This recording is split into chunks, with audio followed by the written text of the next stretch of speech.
విలాపవాక్యములు 3వ అధ్యాయము 22వ వచనాన్ని మనందరము కలిసి ఒక్క మాటలాగా చదువుదామండి. మనందరము కలిసి ఒక్క మాటలా చదువుదాం. విలాపవాక్యములు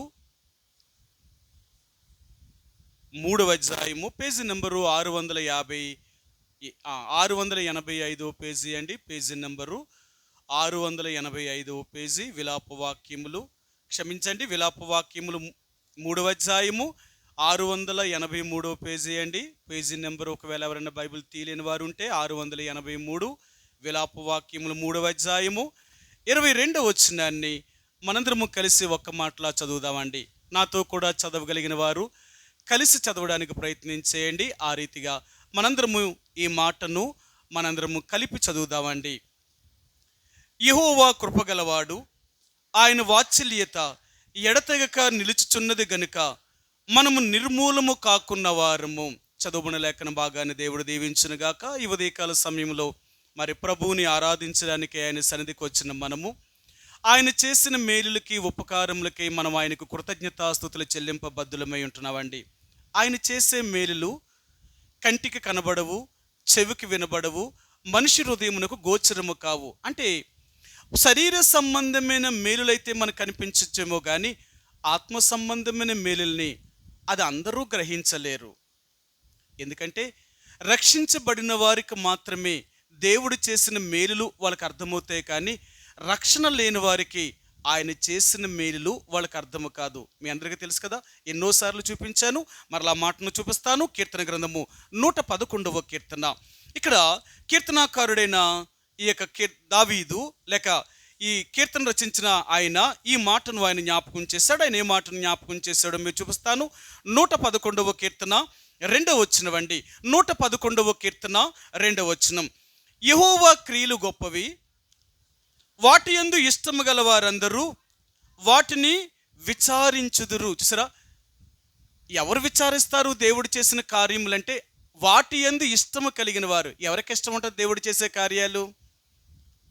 శరీర సంబంధమైన మనుషులకి దేవుడు చేసే కార్యాలు ఏమీ ఇష్టం ఉండవట. ఎందుకు ఇష్టం ఉండవు? శరీర సంబంధమైన మనుషులకి దేవుడు చేసే కార్యాలు ఇష్టం ఉండవట. ఎందుకు ఇష్టం ఉండవు? శరీర సంబంధమైన మనుషులకి దేవుడు చేసే కార్యాలు ఇష్టం ఉండవట. ఆత్మ సంబంధమైన వారికి మాత్రమే ఆయన చేసిన కార్యములు ఇష్టంగా ఉంటాయట. దేవుని నమ్ముకున్న వారికి అంటే ఆత్మ సంబంధమైన వారికి దేవుడు చేసే కార్యములు వారికి ఇష్టంగా ఉంటాయట. శరీర సంబంధమైన మనుషులకి దేవుడు చేసే కార్యములు ఇష్టం ఉండవట. వీళ్ళకెందుకు ఇష్టం ఉండవు, వాళ్ళకెందుకు ఇష్టం ఉంటాయి? శరీర సంబంధమైన మనుషులకి దేవుడు చేసే కార్యాలు ఎందుకు ఇష్టం ఉండవు? ఆత్మ సంబంధమైన అనుభవాలు అనుభవించరు, ఆత్మ సంబంధమైనవి అనుభవించరు కాబట్టి. మీరు చెప్పండి, ఏదో చెప్పారు కదా.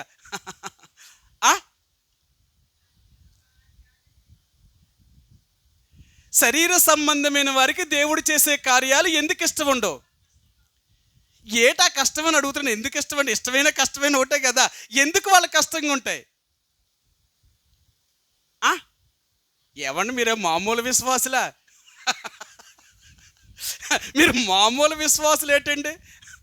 మరి ఈ చిన్నవే మీకు తెలియకపోతే ఇంకేం చెప్తారండి బాబు? శరీర సంబంధమైన మనుషులకి దేవుడు చేసే కార్యాలు ఎందుకు ఇష్టం ఉండవు? అలా గ్రహించరు. వాళ్ళు అనుకునేది ఒకటైతే జరిగేది ఒకటవుతుంటారు. తెలికి శరీర సంబంధమైన మనుషులు అడిగేవి ఒకటైతే దేవుడు చేసేవి వాళ్ళు అడిగినయల్లా దేవుడు చేసి ఉంటే భూలోకాన్ని మింగేస్తారు వాళ్ళు. శరీర సంబంధమైన మనుషులు దేవుణ్ణి ఎరగిన వాళ్ళ కోరికలన్నీ ఎలాగుంటాయి తెలుసా? ఆఖరి దేవుడినే మింగేస్తారనమాట అలాంటి. అందుకని వాళ్ళ అన్న ఎప్పుడూ చేయడు. అర్థమైందా? అందుకని అంటాడు, యేసుప్రభువారు ఈ భూమి మీద ఉన్న దినాలలో యేసుప్రభువారు ఏ కార్యము చేసినా శరీర సంబంధమైన మనుషులకు చాలా కష్టం అనిపించేది కదా. శాస్త్రులు, పరిసయ్యులు, యూదులు అనేవారు యేసుప్రభువారి మీద ఎందుకు ఆయన కక్ష కట్టేశారు? మనం చేయలేకపోతున్నాం, ఆయన చేస్తున్నాడు. ప్రజలందరూ ఎవరు కూడా పోతున్నారు? ఆయన కూడా వెళ్ళిపోతున్నారు. ఎలాగైనా సరే ఆయన్ని ఎక్కడో అక్కడ ఒక తప్పట్టుకొని ఆయన్ని ఏం చేయాలా? శిక్షించాలా, చంపేయాలా. ఆఖరికి యేసుప్రభువారు ఒక విశ్రాంతి దినాన్ని దేవాలయంలో ఒక ఊచ చేయి కలిగిన వాడిని, అంటే చెయ్యంత సన్నంగా అయిపోయిందనమాట, అలాంటి వాడిని బాగు చేశాడట. బాగు చేస్తే ఇప్పుడు యూదులు ఏమన్నారు? నువ్వు ఎంత తప్పు చేసావో తెలుసా అని అన్నారు. ఏంటి ఆయన చేసిన తప్పట? విశ్రాంతి దినాన్ని ఎవరినైనా బాగు చేయొచ్చా? నువ్వేం చేసావు? బాగు చేసావు, కాబట్టి ఇప్పుడు నీకు శిక్ష. అప్పుడు ఆయన అన్నాడు, నిజమే, నేను చేసింది చాలా పెద్ద తప్పు. మరి మీ ఎద్దో మీ గొర్రె గోతులో పడిపోయింది అనుకో, మీరు ఏం చేస్తున్నారు? అమ్మో, నా ఎద్దు నా గొర్రె గోతులో పడిపోయింది, అది ఇయ్యబోతే చచ్చిపోద్దని మీరు చేస్తున్నారు లేదా? మరి అది పాపం కాదా? నేను ఒక వ్యక్తిని బాగు చేస్తే మీకు తప్ప, మీ ఎద్దు మీ గొర్రె మీ మేక గోతులో పడిపోతే దాన్ని లేపొచ్చా? అంటే అది మీది, ఇది మీది కాదు. ఈయనెవరో తెలుసా? ఈయన నేను సృష్టించిన వాడిలో ఒక మనిషి, నేను సృష్టించిన వాడు. ఇతనికి ఇలాంటి వ్యాధితో ఎన్నో సంవత్సరాల నుంచి బాధపడుతున్న వాడిని నేను బాగు చేస్తే అది మీకు కష్టం అనిపించిందా? అప్పుడు చెప్పాడు ఆయన, మనుషులు విశ్రాంతి దినం కొరకు నియమించబడలేదు, కానీ విశ్రాంతి దినమే మనుషుల కొరకు నియమించబడింది. రోజుల కొరకు మనం లేము, రోజులు మన కొరకు ఉన్నాయి అని చెప్పాడు ఆయన. అందుకనే శరీర సంబంధమైన మనుషులకి దేవుడు కార్యాలు ఎందుకు ఇష్టం ఉండవంటే, వాళ్ళు అడిగేది ఒకటైతే జరిగేది ఇంకోటి జరుగుతూ ఉంటుంది అన్నమాట. అందుకనే వాళ్ళు దేవుడిని నమ్మరు, దేవుడంటే ఇష్టం ఉండదు. కారణం ఏంటి అంటే, వాళ్ళు అనుకునే ఏమీ జరగలేదు. గత రాత్రి నేను 12 గంటల దాకా మాట్లాడుతూ ఉన్నాను అనమాట ఒక ఇద్దరు యవనస్తులతోటి. ఇంకొక అబ్బాయి చెప్పాడు, నాకు అసలు ఏ దేవుడి మీద నాకు నమ్మకం లేదండి అన్నాడు. ఏం బాబు, దేవుడు నీకు అంత కీడు చేశాడా అని అడిగాను. లేదండి, నేను చదివిన పుస్తకాలు అలాంటివి అన్నాడు. అలాంటి పుస్తకాలు చదివా ఏంటి అన్నాడు. ఇవన్నీ మానవ కల్పితమైన పద్ధతులు అంతే తప్ప దేవుడు అనేవాడే లేడు. ఒకవేళ దేవుడు అనేవాడిని ఎవరు సృష్టించారని ఇప్పుడు మీరు చెప్పారు కదా, మనం చేసుకున్నవాడే మనకు దేవుడని. కాబట్టి నాకు తెలుసండి ఇవన్నీ, అందుకే ఇంకా అసలు దేవుడి మీదే నమ్మకం లేదు అని చెప్పాడు ఆయన. నేను అన్నాను, అలాగా, ఎందుకు అని అడిగాను. నేను చదివిన పుస్తకాలు అన్నాడు. ఎవరు రాశారు ఆ పుస్తకాలు అన్నాను. అదే ఒక ఆయన రాశాడనండి. ఆడు రాసిన వాడికి జ్ఞానం లేదనుకో, మరి నీ జ్ఞానం ఏమైంది? నీకుంది కదా జ్ఞానం, ఆడికి తెలిసిన జ్ఞానంతో ఆడు రాశాడు, మరి నీ జ్ఞానం ఏమైంది? ఒకవేళ నేను అంటాను, దేవుడు నీకు ఎలాగ అర్థం అవ్వాలి అంటే, నువ్వు ప్రతి సృష్టిలో ఉన్న ప్రతి దానిని చూడు. వాటిని చూసినప్పుడు ఆ సృష్టి నీతో మాట్లాడుతుంది. ఎందుకో తెలుసా? అవన్నీ ఏం చెప్తున్నాయి తెలుసా? నేను ఉన్నాను అని చెప్తున్నాయి. దేవుడు ఉన్నాడు, ఆయన మమ్మల్ని సృష్టించాడు కాబట్టి మేము ఈ రోజు వరకు నిలకడగా భూమి మీద మానవులకు రకరకాలుగా మేము ఫలించగలుగుతున్నాము, ఆయన మమ్మల్ని చేశాడు అని చెప్తున్నాయి అని ఎన్నో విషయాలు చెప్పానన్నమాట. అప్పుడు చెప్పాడు, చివరికి ఏం చెప్పానో తెలుసా? నీ జీవితంలో ఎందుకు ఇష్టం లేదు అంటే, నువ్వు అనుకునే జరగలేదు అంతేనా? అవునండి. నేను అన్నాను, నువ్వు యేసు ప్రభువారి దగ్గర నీ పాపాన్ని ఒప్పుకో. ముందు నీ పాపాన్ని ఒప్పుకున్న తర్వాత ఇప్పుడు దేవుడికి నువ్వేమైతే ప్రార్థన చేయాలనుకుంటున్నావో, అడగాలనుకుంటున్నావో అడుగు. అప్పుడు ఆయన చెయ్యకపోతే అప్పుడు లేడు అని చెప్పు. అంతే తప్ప నీ జీవితం మారకుండా నీకెలాగ దేవుడు మంచి చేస్తాడు? చేయడైనా. దేవుడు ఎవరికి మేలు చేస్తాడో తెలుసా? యథార్థముగా జీవించే వారికి మేలు చేస్తాడేమో తప్ప పాపముతో జీవించే వారికి దేవుడు మేలు చేయడు. కాబట్టి దేవుని యొక్క ప్రజలుగా నీవు నేను కూడా ఆ యేసు ప్రభువారిని ఆరాధించడానికి, స్తుతించడానికి వచ్చాం. కాబట్టి ఆయన క్రియలు యందు మనకి ఇష్టం ఉందా? ఆయన చేసే కార్యాలను మనం ప్రేమించగలుగుతున్నామా? ఆ దేవుడు మన ఎడల ఏం చేశాడు ఆయన? అందుకని అంటున్నాడు కదా, ఆయన చేసే కార్యాలు ఆత్మ సంబంధమైన వారికి మాత్రమే అర్థమవుతాయి తప్ప భౌతిక సంబంధమైన వారికి ఆయన మేలులు అర్థము కావు. యేసుప్రభువారు ఈ భూమి మీదకి ఎందుకు వచ్చాడు? ఆయన మనల్ని రక్షించి ఆయన రాజ్యమునకు మనల్ని తీసుకుని వెళ్ళాలని, అంతేనా? సరే, మీకు ఆ మాటే చూపిస్తాను. ఎఫెసీయులకు రాసిన పత్రిక మొదటి అధ్యాయము, ఎఫెసీయులకు రాసిన పత్రిక మొదటి అధ్యాయము 3వ వచనం అండి. ఎఫెసీయులకు రాసిన పత్రిక మొదటి అధ్యాయము 3వ వచనం. మన ప్రభువైన యేసుక్రీస్తు యొక్క తండ్రియగు దేవుడు స్తుతింపబడును గాక. ఆయన క్రీస్తునందు పరలోక విషయములలో ఆత్మ సంబంధమైన ప్రతి ఆశీర్వాదమును యేసుప్రభువారు మనకి ఏమి ఇవ్వాలనుకున్నాడట? యేసుప్రభువారు మనకి ఏమి ఇవ్వాలనుకున్నాడట? ఆత్మ సంబంధమైన ప్రతి ఆశీర్వాదాన్ని మనకి ఇవ్వాలనుకున్నాడట. కానీ మనం ఏం అడుగుతున్నాం? నాకు శరీర సంబంధమైన ఆశీర్వాదం కావాలా. శరీర సంబంధమైన ఆశీర్వాదం ఏంటి? నాకు ఇల్లు ఉండాలా, నాకు భూమి ఉండాలా, బతకడానికి ఒక ఆధారం ఉండాలా, తినడానికి తిండి ఉండాలా, కట్టుకోవడానికి గుడ్డ ఉండాలా, అప్పుడు నాకు దేవుడు నువ్వు అంటాం. అంతేనా? మనిషి ఎలాంటోడేట? ఇవన్నీ ఇస్తేనే నాకు దేవుడు అంటాడట. దేవుణ్ణి రక్షించబడిన వాడు ఏమంటాడు తెలుసా? నాకు ఏమీ ఇవ్వకపోయినా దేవుడు అంటాడట. ఆడికి ఈడికి ఇదే తేడా. అవునా? మీకు ఎన్నోసార్లు చూపించారు కదా. ఆదికాండం 28వ అధ్యాయంలో యాకోబు తన తండ్రి యొక్క ఇంటి నుంచి వెళ్ళిపోతూ ఉన్నప్పుడు ఒక రాత్రి అరణ్యములో ఆయన పడుకున్నాడు. తలని రాయిని తలగడగా చేసుకొని పడుకున్నప్పుడు ఆకాశము నుండి భూమి మీదకు ఒక నిచ్చెన వేయబడి దేవదూతలు ఎక్కుచూ దిగుచూ ఆ నిచ్చెన పైన సింహాసనం ఒకటి వేయబడి ఆ సింహాసనం మీద మనుష్య కుమారుడు ఒకడు కూర్చున్నట్టుగా తనకు కనపడింది. ఈ దర్శనం చూశాడు. ఆయన అనుకున్నాడు, అప్పుడు యాకోబు అన్నాడు, ఇది నిజముగా పరలోకపు గవిని ఇది, కాబట్టి ఇది బేతేలే కానీ వేరొక స్థలము కాదు అని చెప్పాడు. ఆయన అన్నాడా లేదా యాకోబు? అది ఏ స్థలం అంట? అరణ్యములో ఆయన కల వస్తే ఆ కలలో ఆ దర్శనం కనిపిస్తే అక్కడ చెప్పాడు, ఇది నిజముగా దేవుడి యొక్క మందిరము ఉండే స్థలం, ఇది దేవుడు నివసించే స్థలము, కాబట్టి ఇది బేతేలే కానీ వేరొక స్థలము కాదు అన్నాడు. ఆయనతో ఆయన ఒప్పుకున్నాడా లేదా? ఇప్పుడు యాకోబుకి దేవుడు మాట్లాడడం మొదలుపెట్టాడు. 15వ వచనంలో అంటాడు, యాకోబు, నీ వెలుచున్న నీ దేశంలో నిన్ను కాపాడి తినుటకు ఆహారమును ధరించుకుంటకు వస్త్రమును నేను నీకు దయచేసి మరలా తిరిగి నీ తండ్రి ఇంటికి నేను తీసుకుని వస్తాను అని దేవుడు ఆయనకి వాగ్దానం చేశాడు, ప్రమాణం చేశాడు. అప్పుడు ఈయన ఏమనాలా? ఆయన తల వంచి తండ్రి అలాగే జరుగునుగాక అని చెప్పాలా. ఆయన అన్నాడు కదా ఎత్తానని. కానీ ఈయనేమన్నాడు తెలుసా? ఏమన్నాడట? చూడండి, చదవండి ఆ మాట. అయితే ఆదికాండం 28వ అధ్యాయంలో ఇప్పుడు యాకోబు దేవుడిని అడుగుతున్నాడట.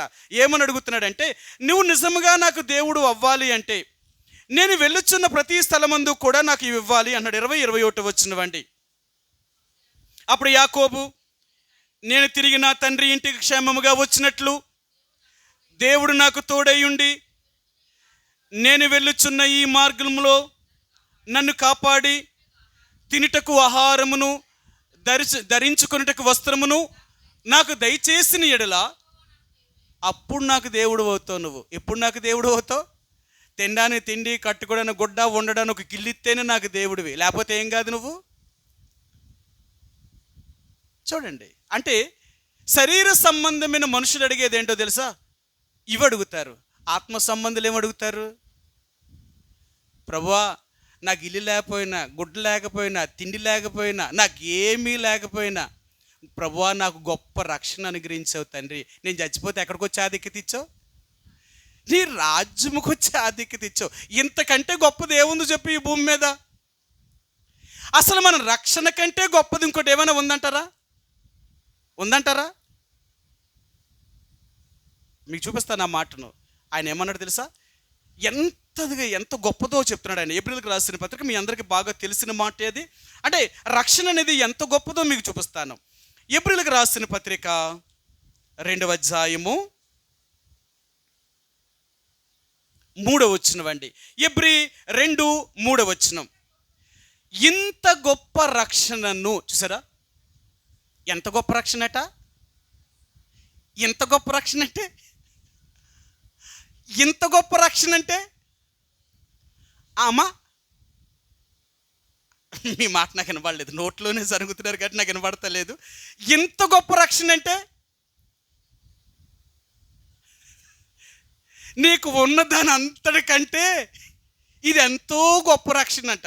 నీకున్నదంతా ఏంటి? మనకు ఉన్నాయన్నీ ఏంటి? ఈ లోక సంబంధమైనవి. ఈ లోక సంబంధమైన అన్నిటికంటే ఈ రక్షణ ఎంతో గొప్పదట. మనం నమ్ముతామా? మనకి ఎన్ని ఉంటేనే అప్పుడు ఆ యేసుబాబు గొప్పోడు అంటాం. ఏమీ లేకపోతే యేసు అంత దరిద్రుడే లేడంటాం. మనకి ఎందుకు నమ్ముకున్నాం, మనకు ఉపయోగమే ఉంది. అర్థమైందా? అది అంటున్నాడు, నీకు యేసుప్రభువారు ఇచ్చిన రక్షణ ఎంత గొప్ప రక్షణ అంటే ఈ లోకములో ఉన్నది ఏది కూడా దానికి సాటైనది కానే కాదు. అలాంటి గొప్ప రక్షణను దేవుడు మనకు అనుగ్రహించాడు. ఇంకంతకంటే గొప్పది ఏం కావాలండి? అందుకనే దేవుని యొక్క ప్రజలుగా ఆయన ఇచ్చిన రక్షణను బట్టి మనం సంతోషించేవారము, ఆ రక్షణను బట్టి మనం ఆనందించేవారము. అందుకే కదా యెషయా కూడా చెప్తాడు 12వ అధ్యాయంలో, దేవా నా రక్షణకు కారణభూతుడోగు దేవుడువు అంటాడు. నా రక్షణకు నువ్వు ఆధారమైన వాడువు. ఒకవేళ నాకే కానీ రక్షణ లేకపోయి ఉంటే, నన్నే కానీ నువ్వు రక్షించకపోయి ఉంటే, నేను చనిపోతే నిత్య నరకానికి పాత్రుడవ్వలసిన వాడిని. అలాంటి నాకు గొప్ప రక్షణ అనుగ్రహించి ఆ మరణములో నుండి లేక ఆ నరకములో నుండి జీవములోనికి నన్ను దాటించావు. ఇంతకంటే నాకు ఇంకేం కావాలి? అందుకనే నిజమైన దేవుని బిడ్డలు ఎవరో తెలుసా? బైబిల్ గ్రంథంలో మీకు ఎన్నోసార్లు చూపించాను. వీళ్ళట నిరుపేదలట. దేవుని బిడ్డలు ఎలాటలట? అబ్బా నిరుపేదలట. అలాంటి వారట దేవుణ్ణి బట్టి ఎంత సంతోషించేవారో అట. వాళ్ళకి ఏమీ లేకపోయినా పర్లేదు, వాళ్ళకి దేవుడు దొరికాడండి. ఇంకంతకంటే ఏం కావాలా? గత వారం మీకు చూపించాను. అపోస్తలుడైన పౌలు, నేను క్రీస్తుని సంపాదించుకునే నిమిత్తము నాకు కలిగిన సమస్తమును నష్టపరుచుకొని వాటిని పెంటతో సమానముగా ఎంచుకున్నాడట. ఎందుకు ఎంచుకున్నాడట? ఎవరిని సంపాదించుకోవడానికి? క్రీస్తుని ఒక్కని సంపాదించుకోవడం కొరకు ఈ లోకంలో ఉన్నవన్నిటినీ పెంటతో సమానంగా ఎంచుకున్నట. అంటే అవన్నీ కూడా యేసుప్రభువారి దగ్గర పెడితే అవి ఏవి వెన్నదగినవి కాదు, ఆయనే గొప్పవాడు. కాబట్టి దేవుని యొక్క బిడ్డలుగా నీవు నేను ఆ దేవుణ్ణి, ఆయన చేసిన రక్షణ కార్యాన్ని బట్టి ఆయన మనం ఆరాధించగలుగుతున్నామా? అందుకని అంటున్నాడు, నేను చేసే కార్యాలు నీకు ఇష్టమైనవి అంటావా? నేను చేసిన కార్యములు నీకు ఇష్టమైనవంటే వాటిని జ్ఞాపకము చేసుకొని నువ్వెప్పుడూ నన్ను మహిమపరుస్తూ ఉంటావు, నువ్వెప్పుడూ నన్ను స్తుతిస్తూ ఉంటావు. వాటి యందు ఇష్టము కలిగిన వారందరూ వాటిని గురించి విచారిస్తారట, ఆలోచిస్తారు. దేవుడు నాకు ఎలాంటి కార్యములు చేశాడు, ఎంత గొప్ప కార్యాలు చేశాడు, ఇంతకంటే గొప్పవి నాకేం కావాలి? ఇంకా ఏమున్నాయి వీటితో? దేవుడు చేసిన కార్యములతో ఈ లోకములో ఉన్నవి ఏవైనా సరే పోల్చుకుంటే అవి ఏవియూ వెన్నదగినవి కావట. అందుకని అంటాడు, ఈ లోకములో ఉన్నవేవి కూడా పరలోక సంబంధమైన వాటికి సాటి అయినవే కావట. కాబట్టి దేవుని యొక్క ప్రజలుగా యేసుప్రభువారిని ఆరాధించే ముందుగా అసలు ఆయన చేసే కార్యములను విచారించగలుగుతున్నావా? నీ జీవితంలో ఆయన ఏం చేశాడు నీకు అర్థమవుతుందా? అది తెలుసుకోగలిగితే మనం చచ్చేదాకా దేవుణ్ణి స్తుతిస్తూనే ఉంటాం. చచ్చేదాకా ఆయన్ని, ఆయన మందిరాన్ని మనం ఎప్పుడూ ప్రేమిస్తూ ఉంటాం. అర్థమైందా? అందుకనే దావీదు అంటున్నాడు, ప్రభువా నా జీవితకాలం అంతయు నేను నీ మందిరములో ఉండాలనుకుంటున్నాను, లేక నా జీవితకాలం అంతయు నేను నిన్ను స్తుతించాలనుకుంటున్నాను. ఎందుకు దావీదుకి దేవుడు మందిరం మీద, దేవుని సన్నిధి మీద ఎందుకు అంత ఇష్టం అంటారు ఆయనకి? దేవుడు మందిరం మీద దావీదుకి ఎందుకు అంత ఇష్టం? అమ్మా దేవుడంటే ఆయనకి ఇష్టమని. దేవుడు తన జీవితంలో చేసిన కార్యములను బట్టి దేవుడిని మందిరాన్ని అంతేనా? దేవుడు మందిరం అంటే ఎందుకంత ప్రేమ తెలుసా?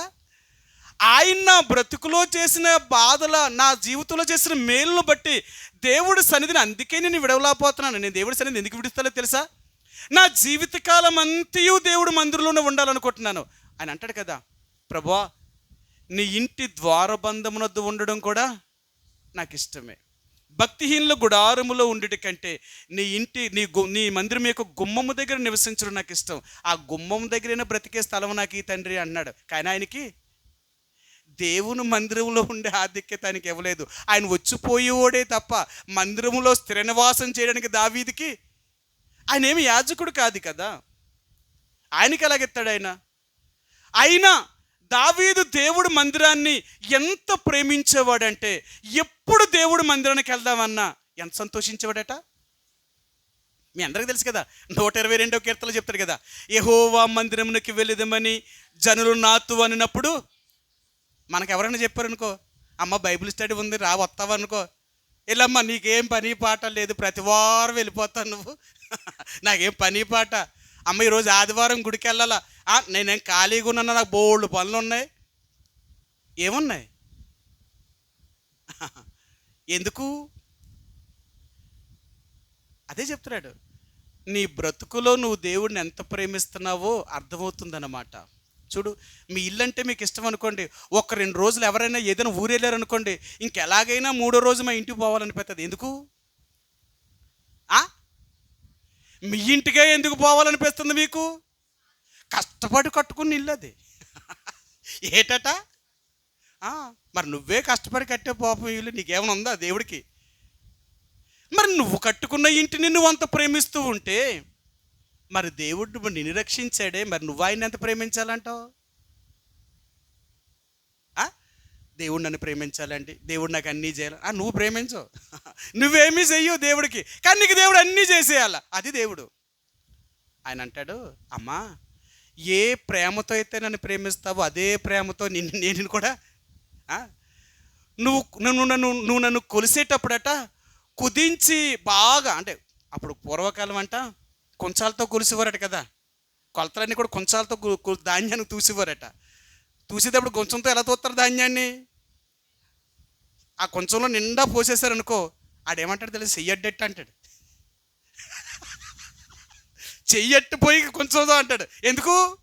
నువ్వు చెయ్యడ్డట్టు ఇంకా కొన్ని పడతాయి కదా, మరి కొంచెంతో కొలిసేటప్పుడే చెయ్యడ్డట్టు నువ్వు కొలితే ఇంకా కొంచెం ఎక్కువ పడతాయి అన్నప్పుడు మరి నువ్వు అలాంటి కొలిసి అది కంటే నువ్వు తూసేటప్పుడు కూడా అలాగే చెయ్యడ్డట్టి నువ్వు కుదించి తూస్తేనంట దేవుడు కూడా నీకు అలాగే, నేను ఇచ్చినప్పుడు అలాగే ఇచ్చాను, మరి నువ్వు నాకు ఎలాగెత్తున్నావు? నువ్వేమో దేవుడిని ప్రేమించేది ఎంత, నీకు దేవుడు ఇవ్వాల్సింది మాత్రం అంత అంటారు కదా. అమ్మ ఆమె ఎలాంటిదో తెలుసా, ఈతకాయ ఇచ్చి తాటికాయ ఎట్టుకుపోద్దమ్మా అంటారు ఆమె ఎలాంటిదట, ఇచ్చేది ఈతకాయ అట, పట్టుకుపోయేది తాటికాయ ఎంత పట్టుకుపోద్దట. మన దేవుడి దగ్గర నుంచి ఎంత పట్టుకోవాలనుకుంటాం? దేవుడికి ఇచ్చేది ఇంత, ఈతకాయ ఎంత కూడా ఇవ్వం మనం, కానీ దేవుడి దగ్గర ఏమడుగుతావు? ప్రభువా తాటికాయ కంటే పెద్దది ఏదైనా ఉంటే నాకు ఇచ్చే పట్టిపోతాను, నీ దీవులన్నీ నా నెత్తి మీద ఎలాగ ఉండాలా? అన్ని ఉండాలి తండ్రి. ఇది మనం తెలివితేటలు. దేవుడు అంటాడు, అమ్మా నువ్వు ఈతకాయ ఇస్తే ఈతకాయ పట్టుకెళ్తావు, తాటికాయ ఇస్తే తాటికాయ పట్టుకెళ్తావు, నాకు నువ్వు ఏం ఇస్తావో అదే పట్టుకెళ్తావు అంతే. నేనేమి స్వార్థపరుణ్ణి కాదు, నువ్వు నన్ను ఎంత ప్రేమిస్తావో అంత నేను ప్రేమిస్తాను, నువ్వు ఎంత తక్కువగా ప్రేమిస్తావో అంత తక్కువే తీసుకుంటావు. కాబట్టి దేవుని యొక్క బిడ్డలుగా దేవుణ్ణి ఆరాధించే ముందుగా దావీదు దేవుడు మందిరాన్ని ఎందుకంత ఎక్కువగా ప్రేమిస్తున్నాడు అంటే ఆయనకి తెలుసు, దేవుడు నా జీవితంలో ఎలాంటి మేలులు చేశాడో నాకు తెలుసు. దావీదు జీవితంలో దేవుడు ఎన్నో మేలులు చేశాడట కదా, అవునా? ఒక మేలు చెప్పండి.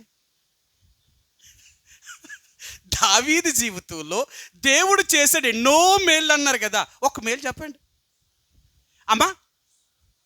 దావీదు యొక్క ప్రాణాన్ని కాపాడాడు. ఇంకా అమ్మా సింహము ఎలుగుబంటి వచ్చినప్పుడు దేవుడు కాపాడాడు. అంతేనా?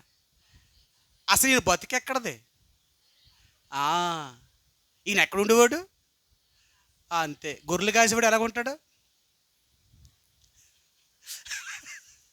యాకోబు అంటాడు కదా, అరణ్యములో నేను గొర్రెలు కాసినప్పుడు రాత్రి మంచునకు తడిసిన నా శరీరము నా ఎముకలు ఎండకి ఎండిపోయి నేను ఏమైపోయింది తెలుసా? ఏమైపోయాడట? గొర్రెలు కాసి వాళ్ళు ఎలాగుంటారట? ఎండకి ఎండడం, వర్షానికి తడ్డం, ఇలా 2 అయిన వాళ్ళు ఎలాగుంటారట? దుమ్ములు తప్ప ఏమి ఉండవట, క్షీణించుకుపోతారట. ఇప్పుడు యాకోబు ఏమైపోయాడట? ఇప్పుడు దావీదు కూడా ఎలాగుంటాడు? గొర్రెలు కాసేవాడట ఇంకెలాగుంటాడండి? ఎలాంటి స్థితిలో నుంచి దేవుడు ఏ స్థాయిలో తీసుకొచ్చాడు? అందుకని దావీదు గురించి చాలామంది చెప్పినప్పుడు చాలా రకాలుగా అంటాడు. ఏమంటారంటే, గొర్రెలు కాసుకునే ఒక దావీదుని దేవుడు ఒక బంగారు దండం పట్టుకుని ఒక రాజుగా చేశాడట. అవునా? దావీదు ఎవరు? గొర్రెలు కాసుకునేవాడు కర్ర ఉంటుంది కదా, గొర్రెలు కాసుకునేవాడిని, ఆ కర్రలు పట్టుకునేవాడిని దేవుడు ఏం చేశాడట, ఇశ్రాయేలు ప్రజల మీద ఒక రాజుగా చేశాడంట. ఇప్పుడు రాజు చేతిలో ఏముంది, కర్ర ఉంటుందా, బంగారం దండం ఉన్నదా? కర్ర అట్టు కూడా రాజు ఇప్పుడు బంగారు దండాన్ని పట్టుకున్నాడు.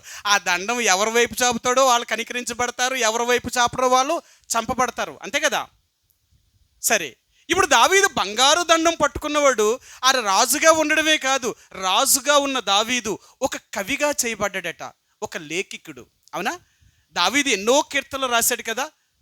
ఈయనకి ఎవరు నేర్పించారు చదువు? గొర్రెలు కాసుకున్నాడు ఏం చదివాడండి, కానీ ఆయనకి ఎవరు నేర్పించారట? ఆయన ఒక లేఖికుడిగా, ఒక కవిగా మార్చాడట. అందుకనే కీర్తనల గ్రంథం అంటే అందరికీ ఇష్టం. ఎందుకు ఇష్టం? ఆయన రాసిన ఒక్కొక్క మాట ఎలాగుంటుంది, మనం ఏడుతున్నప్పుడల్లా కీర్తనలు చదువుతూ ఉంటాం. ఎందుకు? ఆ కీర్తనలు ఏం చేస్తాయట, మనకి ఎంత ఆదరణ కలిగించేస్తాయటో, ఎంత ఆదరణ కలిగిస్తాయటో. ఎవరు రాశారు? ఆయన రాసేటట కీర్తనలు. ఆయన ఎలా రాశాడండి? గొర్రెలు కాసుకున్నాడు అలా రాయడం ఏంటండి? దేవుడు ఆయనకి ఏమిచ్చాడు? ఒక కవిగా మార్చాడు. ఇప్పుడు కవి అయిన వాడంట ఒక ప్రవక్తగా చేయబడ్డాడట. అవునా? దావీదు ఎవరట? ప్రవక్త ఏం చేస్తాడు? వాటిని ప్రవచించగలుగుతాడు. ఎక్కడి నుంచి ఎక్కడికి దేవుడు తీసుకొచ్చాడు? మరి ఎక్కడ చేసిన దేవుడు మర్చిపోతాడా? మనం అంటాం, ఏ గుడికి వెళ్తానేటండి దేవుడు, మన ఎంత తెలివైన వాళ్ళు. దేవుడు ఎక్కడున్నాడు? నా హృదయంలో ఉన్నాడండి దేవుడు. నీ హృదయంలో దేవుడు ఉన్నాడంటే నువ్వు ఎక్కడికి వెళ్తావు? నీ హృదయంలో దేవుడు ఉంటే నీ దేవుడు నిన్ను ఎక్కడికి నడిపిస్తాడట? కాపరు తన గొర్రెలన్నింటిని ఎక్కడ తీసుకెళ్తాడట? తన దొడ్లోని తీసుకెళ్తాడట. ఎందుకు? వాటికి రక్షణ, వాటికి భద్రత, వాటి ఉండడానికి అన్నీ ఎక్కడ ఉంటాయి? ఆయన దొడ్లో ఉంటాయి. నువ్వు దేవుడి మందిరానికి రాకుండా, దేవుడి ఇంట్లో లేకుండా నీకు భద్రత ఎక్కడ ఉందండి? అందుకని అంటాడు, నా కాని గొర్రెలు కానీ నాకు బయట తిరుగుతూ ఉంటే, నా కానివాడు ఒకడున్నాడు, నా విరోధి ఒకడున్నాడు, వాడు ఏం చేస్తాడు? ఆ గొర్రెలను అన్నింటినీ చంపు తినేస్తాడేటాడు. అందుకనే తన బిడ్డలను అనేవారిని అందరినీ కూడా మరలా ఒక సంఘముగా సమకూర్చి వాళ్ళందరినీ ఆయన ఇంట్లో మేపుతున్నాడట. ఆయనకి కాని గొర్రెలన్నీ కూడా అవి వెలుపట్టు ఉంటాయట. అవి వెలుపట్టు ఉంటే అక్కడ ఏమున్నదట తెలుసా? యోహాను సువార్త 10వ అధ్యాయం అంటాడు కదా, వెలుపట్టు ఏ గొర్రెలైతే ఉన్నాయో ఆ గొర్రెలను పట్టుకుపోవడానికి అన్యులు బయట ఉన్నారట, సాతానుడు బయట ఉన్నాడట, ఇలాగా దొంగ బయట ఉన్నాడట. ఎందుకు? ఆ దొడ్డులో లేని గొర్రెలన్నిటినీ వీళ్ళు ఏం చేస్తారు? దోచుకుపోతారు. అందుకని అంటాడు, తండ్రి ఎవరినైతే నాకు అప్పగించావో వారిని అందరినీ మరలా నీ చేతికి అప్పగిస్తున్నాను, ఎవడిని వీటిని అపహరింపకున్నట్లుగా జాగ్రత్తగా నువ్వు కాపాడు తండ్రి అంటున్నాడు. ఎందుకు అప్పగిస్తాడు యేసుప్రభు తండ్రికి? నేను వచ్చేస్తాను, నువ్వేమో పరలోకంలో ఉన్నావు, నేను కూడా నీ దగ్గరికి వచ్చేటప్పుడు ఈ గొర్రెలన్నీ ఏమైపోతాయి? చెదిరిపోతాయి. ఇలాంటి వాళ్ళు ఉన్నారు కాబట్టి వీటిని దోచుకుపోకుండా ఉండడానికి వీటిని మరలా నీ చేతికి అప్పగిస్తున్నాను. అందుకనే ఆ తండ్రి చేతికి మనల్ని అప్పగించాడు కాబట్టి ఆ తండ్రి ఈ రోజు వరకు మనల్ని ఎవరిని కూడా సాతాను మనం అపహరింపుకున్నట్లుగా మనల్ని ఎవరిని ఎత్తుకుపోకుండా దేవుడు కాపాడుతున్నాడు. ప్రియ సహోదరి సోడా, ఈ ఉదయకాల సమయంలో దేవుణ్ణి ఆరాధించే ముందుగా, దేవుడు నా జీవితంలో చేసిన మేలులు, ఎన్ని గొప్ప మేలులు చేశాడు ఆయన. అందుకని అంటాడు, ఆయన చేసిన మేలులు భౌతికమైన వాటికంటే ఆత్మ సంబంధమైన మేలులే ఎక్కువ చేశాడు. వాటిని కానీ నువ్వు విచారించగలిగితే వాటికంటే గొప్పది మరొకటి ఏదీ లేదు. అందుకనే దావీదు దేవుణ్ణి అంత ప్రేమించాడు. తెలుసుకున్నాడు ఆయన, నా దేవుడు నా కొరకు చేసినవి ఎన్ని గొప్ప చేశాడు. మీ అందరికీ తెలుసు కదా, 73వ కీర్తన 25వ వచనంలో ఒక మాట అంటాడు, ఆకాశమందు నీవు తప్ప నాకు ఎవరు ఉన్నారు, నీవు నాకు ఉండగా లోకములోనిది ఏదియు నాకు అక్కర్లేదు. ఎవరుంటే చాలట. ఎందుకన్నాడు ఆ మాట? ఆయన తెలిసిపోయింది. ఆయన ఒక్కడ ఉంటే ఈ లోకంలో ఉన్న ఏమి లేకపోయినా నాకు పర్లేదు, ఆయన ఉంటే చాలు నాకు. ఆయన ఒక్కడే నన్ను అన్ని రకాలుగా నన్ను బలపరచగలిగిన వాడు. కాబట్టి దేవుని యొక్క ప్రజలుగా ఆయన ఎలాంటి వాడో, ఆయన చేసే కార్యాలు ఏంటో నువ్వు గుర్తించగలిగితే ఆ దేవుని నువ్వు చచ్చేదాకా వదలలేవు, చచ్చేదాకా వదలలేవు. అందుకని అంటాడు, నేనెవరినో తెలుసుకో. అందుకని అంటాడు, యెహోవా ఉత్తముడని. అదట ఆయన ఎవరో నువ్వు తెలుసుకోవాలి అంటే, ఆయన రుచి చూసేవంటే నీ జీవితంలో నీ ప్రాణం పోవాలేమో, కానీ ఆయన మాత్రం నువ్వు వదలవు. అది ఆయన రుచించడం అంటే. కాబట్టి దేవుని యొక్క బిడ్డలుగా దేవుడు నా జీవితంలో చేసిన మేలులకే ఆ దేవుణ్ణి స్తుతించే ముందుగా ఈ విలాప వాక్యము 3వ అధ్యాయము 22వ వచనంలో మనం గత 3-4 వారాలుగా ఈ మాటలు చెప్పుకుంటూ వచ్చాం. ఇప్పుడు 2 వారాలు మీకు చెప్పాను అన్నమాట. యెహోవా కృప కలిగిన వాడు, ఆయన వాత్సల్యత మన మీద ఎడతెగక నిలుచుచున్నది గనుక మనం ఇంకనూ నిర్మూలము కాకున్న వారము. యెహోవా కృప గలవాడు.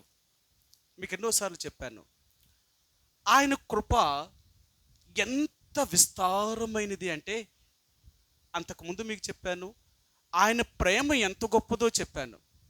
ఆయన ప్రేమను ఈ లోకములో దేనిని బట్టి కొలవలేము, అంతేనా?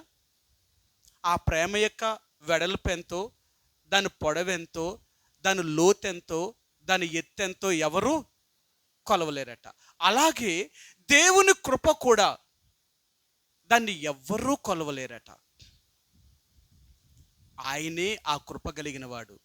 ఆ దేవుణ్ణి మనం ఎంత వర్ణించాలనుకున్నా, ఆయన్ని ఎంత వర్ణించినప్పటికీ కూడా మనం ఆయన్ని వర్ణించలేము.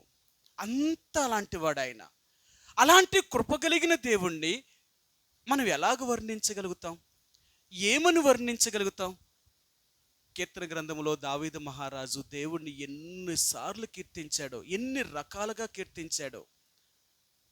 ఆయన అంటాడు, ప్రభువా నా కోసం ఆకాశం చేసావు, నీ కృప నిరంతరము నిలిచినగాక. నా కోసం నక్షత్రాలను చేసావు, సూర్యుడిని చంద్రుడిని చేసావు, నీ కృప. ఆటలకి ఈటికి లెంకెట్టడం ఏంటి? నా కోసం నువ్వు ఎన్ని చేసావు తండ్రి, ఎన్ని చేసావు తండ్రి. అందుకే దేవుడు అంటున్నాడు, నా కృప ఎంత గొప్పదో నువ్వు తెలుసుకోవాలి. నా కృప ఎంత గొప్పదో. అందుకనే మొదటి వారం మీకు చెప్పాను, మనము ఆయన కృప వలనే బ్రతుకుచున్నవారము. మీకు చెప్పాను, దేవుడు దయ వలన, ఆయన కృప వల్ల మాత్రమే ఇంకా మనం భూమి మీద బ్రతుకున్నాము.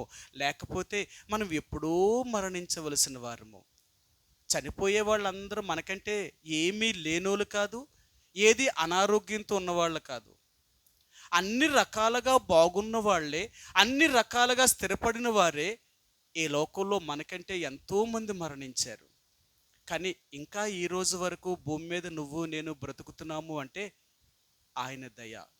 అందుకనే మీకు ఎన్నో విషయాలు చూపించాను. ఆయన కృప ద్వారా మనం ఎలాగ బ్రతుకుతున్నాము, ఎలాగ ఆయన బ్రతికించాడు, ఈ రోజు వరకు మనం ఎలాగున్నాము అనేది మీకు చెప్పాను. రెండవది మీకు చెప్పాను, మనము ఆయన కృప ద్వారా మాత్రమే రక్షించబడ్డాము. ఈరోజు నువ్వు నేను కూడా ఆ నిజమైన జీవం కలిగిన దేవుని నమ్మేము అంటే అది ఆయన ద్వారా జరిగిందే, కానీ మన క్రియల వల్ల జరగలేదు అనే మాట మీకు చెప్పాను. ఇప్పుడు మూడవది, దేవుడు మరలా మనతో మాట్లాడాలనుకుంటున్నాడు. ఈరోజు మనం దేవుడిని ఆరాధించే ముందుగా ఆయన కృప ఎంత గొప్పది అంటేనట, మన బలహీనతలలో దేవుడు తన కృపను చూపించగలిగిన వాడట. సరేనా? మీకు ఆ మాట చూపిస్తాను. మనందరికీ బాగా పరిచయమైన మాట. కొరింథీయులకు రాసిన 2వ పత్రిక 12వ అధ్యాయము.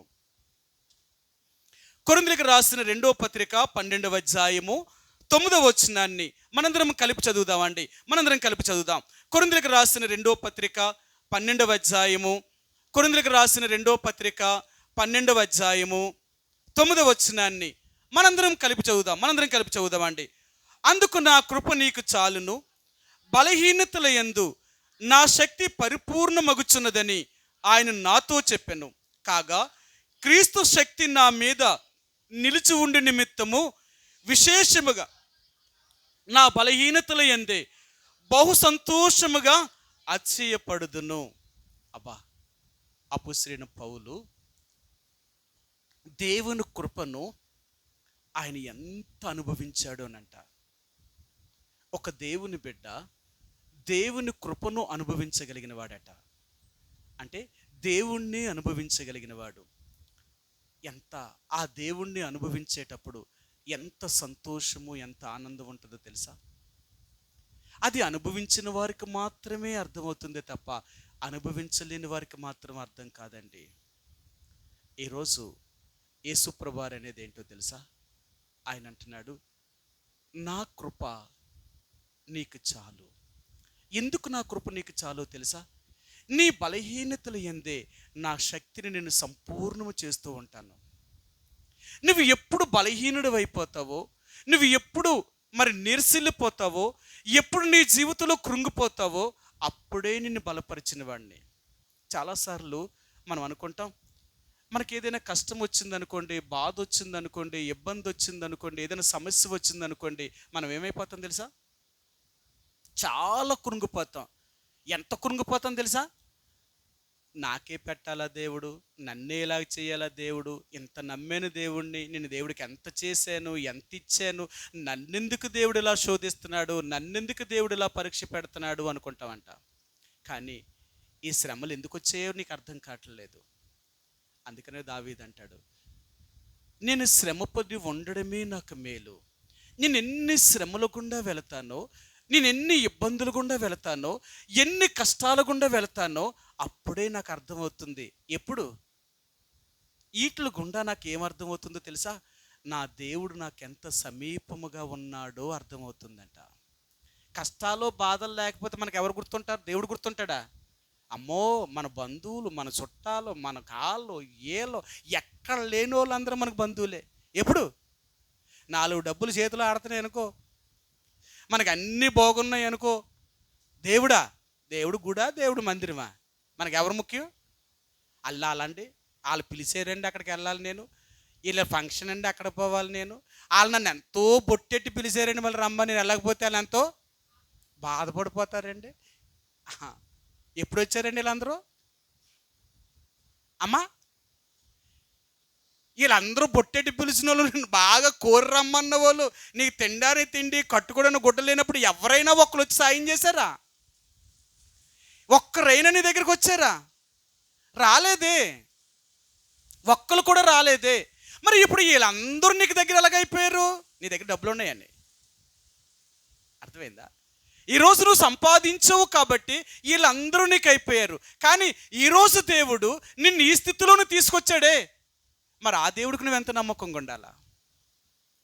ఆ దేవుడికి ఎంత నమ్మకంగా ఉండాలా? ఏది నీ నమ్మకత్వం?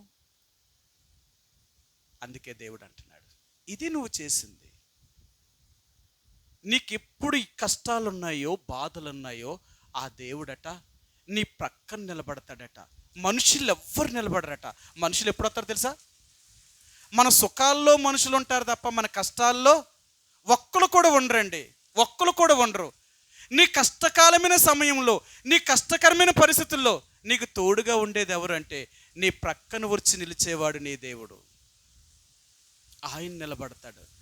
అందుకనే దావీదు ఆయన కీర్తనలో ఆయన రాసినప్పుడు అంటాడు, ప్రభువా, నాకు ఎన్నో కష్టాల గుండా, ఎన్నో బాధల గుండా, ఎన్నో సమస్యల గుండా నేను వెళ్ళినప్పుడు ఈ లోకంలో నాని ఆదరించిన వారు కానీ, నాని చేరదీసిన వారు కానీ, నన్ను ఆదుకున్న వాళ్ళే ఎవరూ లేరు. అలాంటి పరిస్థితుల్లో నేను నీ దగ్గరకు వచ్చినప్పుడు నన్ను ఆదరించావు, నన్ను ధైర్యపరిచావు, నన్ను బలపరిచావు, నన్ను స్థిరపరిచావు. ఈరోజు నేను ఇంత ఉన్నతమైన స్థితిలోనికి రావడానికి దానికి కారకుడు కూడా నువ్వే. అందుకే నేను చచ్చేదాకా నేను ఎందుకు మర్చిపోను అంటున్నానంటే, నాకు మనుషుల కంటే నువ్వంటేనే నాకు ఇష్టం, నువ్వంటేనే నాకు ఇష్టం. దావీదు అంటాడు, మనుషులు నమ్ముకున్నట్టు కంటే యెహోవాను ఆశ్రయించడం మేలు అని తెలుసుకున్నాడట. ఎందుకు తెలుసుకున్నాడు? ఈయన చూశాడు, మనుషుల ప్రేమ ఏంటో చూశాడు, దేవుడు ప్రేమ ఏంటో చూశాడు. మనుషులు ఎప్పుడు వస్తారో తెలుసుకున్నాడు, దేవుడు ఎప్పుడు ఉంటాడో తెలుసుకున్నాడు. అందుకని అంటాడు, మనకి ఎప్పుడు కష్టాలు ఉంటాయో అప్పుడంట మన దేవుడు మన ప్రక్కకొచ్చి నిలబడతాడట. నీ ప్రక్కకొచ్చి నిలబడతాడు. అవునా? మీకు మాట చెప్తాను. మీ అందరికి బాగా తెలుసు, ఆనాడు నెబుకద్నెజర్ రాజు షద్రకు మేషకు అబేద్నెగోలను ముగ్గురిని అగ్నిగుండంలో పారేశాడు. పాడేసినప్పుడు వీళ్ళు ముగ్గురు చెప్పారు, రాజా నువ్వు నిలవబెట్టించిన బంగారు విగ్రహానికి మేము నమస్కరించు, మేము సేవించుచున్న దేవుడు జీవము కలిగిన వాడు, ఒకవేళ ఆయన మమ్మల్ని రక్షించకపోయినా అలాగైనా దేవుడి కోసం చచ్చిపోతామేమో కానీ మేము మాత్రం నువ్వు నిలబెట్టించిన విగ్రహానికి మేము నమస్కరించము అన్నారు. రాజుకు మరీ కోపం ఎక్కువైపోయింది. ఎందుకు కోపం వచ్చిందంట? రాజుకు మరీ కోపం వచ్చిందట. ఎందుకు వచ్చింది తెలుసా? రాజుని పేరు పెట్టి పిలిచారట వీళ్ళు. అసలు రాజు ముఖం చూడడం అంటేనే గొప్ప, అలాంటిది నెబుకద్నెజరు అని పేరు పెట్టి పిలిచాడు. ఎలాంటోడిని? 127 దేశాలకు మహాచక్రవర్తిని పిలిచారు. వీళ్ళెవరు? బానిసలు. పోనీ ఆ దేశ పౌరులంటే ఆలో కూడా కాదు, యెరూషలేము నుంచి చెరకును తీసుకొచ్చిన ఈ బానిసలు రాజుని పేరు పెట్టి పిలిచారట. ఇక రాజు కోపం ఎంత వచ్చిందంటే ఎలాగున్న వాళ్ళని అలాగే పారేయమన్నాడు అగ్నిగుండంలో. అగ్నిగుండాన్ని 7 అంతలు రెట్టింపు చేసి కాళ్ళు చేతులు కట్టేసి ఎలాగున్న వాళ్ళ బట్టలతోటే పారేయమన్నాడు. అప్పుడు వాళ్ళు చెప్పారు, రాజా మేము సేవించుచున్న దేవుడు మండుచున్న ఈ అగ్నిగుండములో నుంచి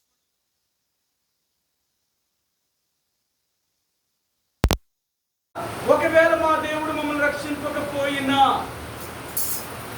చావడానికే మేము సిద్ధపడతామేమో, కానీ మేము నిన్ను మాత్రం విడిచిపెట్టాం, నిన్ను మాత్రం వదిలేం.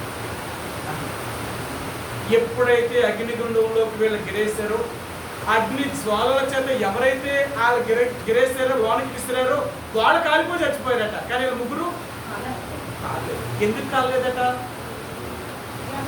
వీళ్ళు ఎప్పుడైతే అగ్నిగుండంలో పడేసే ముందే దేవుడు తన దూతలు పంపించి వాళ్ళ తల వెంట్రుకలు కూడా కాలకుండా చేశాడట. వాళ్ళ వస్త్రములు ఉపవాసులైనా రాలేదంట. చూడండి వారిని ఎలాగో ఆయన కాపాడాడు. అదే దేవుడు అంటున్నాడు, నీవు నేను కూడా సేవించు దేవుడు ఎలాంటి వాడు అంటే, నీ కష్టములో, నీ బాధలో, నీ శ్రమల్లో ఆయన నిన్ను పరిపూర్ణుడిగా చేయగలిగిన వాడు, నిన్ను కాపాడగలిగిన వాడు. అందుకనే యేసుప్రభువారి గురించి ఈ హెబ్రీయులకు రాసిన పత్రికలో ఒక మాటను అంటాడు. ఆయన ఏమన్నాడో తెలుసా? ఆయన ఏమన్నాడో మీకు చూపిస్తాను. హెబ్రీయులకు రాసిన పత్రిక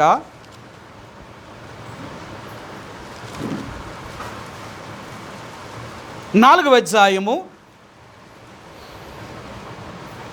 15వ వచనం అండి. హెబ్రీయులకు రాసిన పత్రిక 4వ అధ్యాయము 15వ వచనం. 4:15.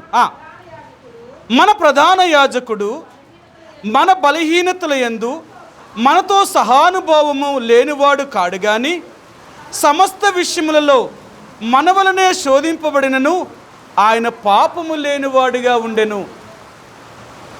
ఈ ప్రధాన యాజకుడు లేక ఈ కృపగలిగిన దేవుడట మన బలహీనతల యందు మనతో సహానుభావము కలిగిన వాడట.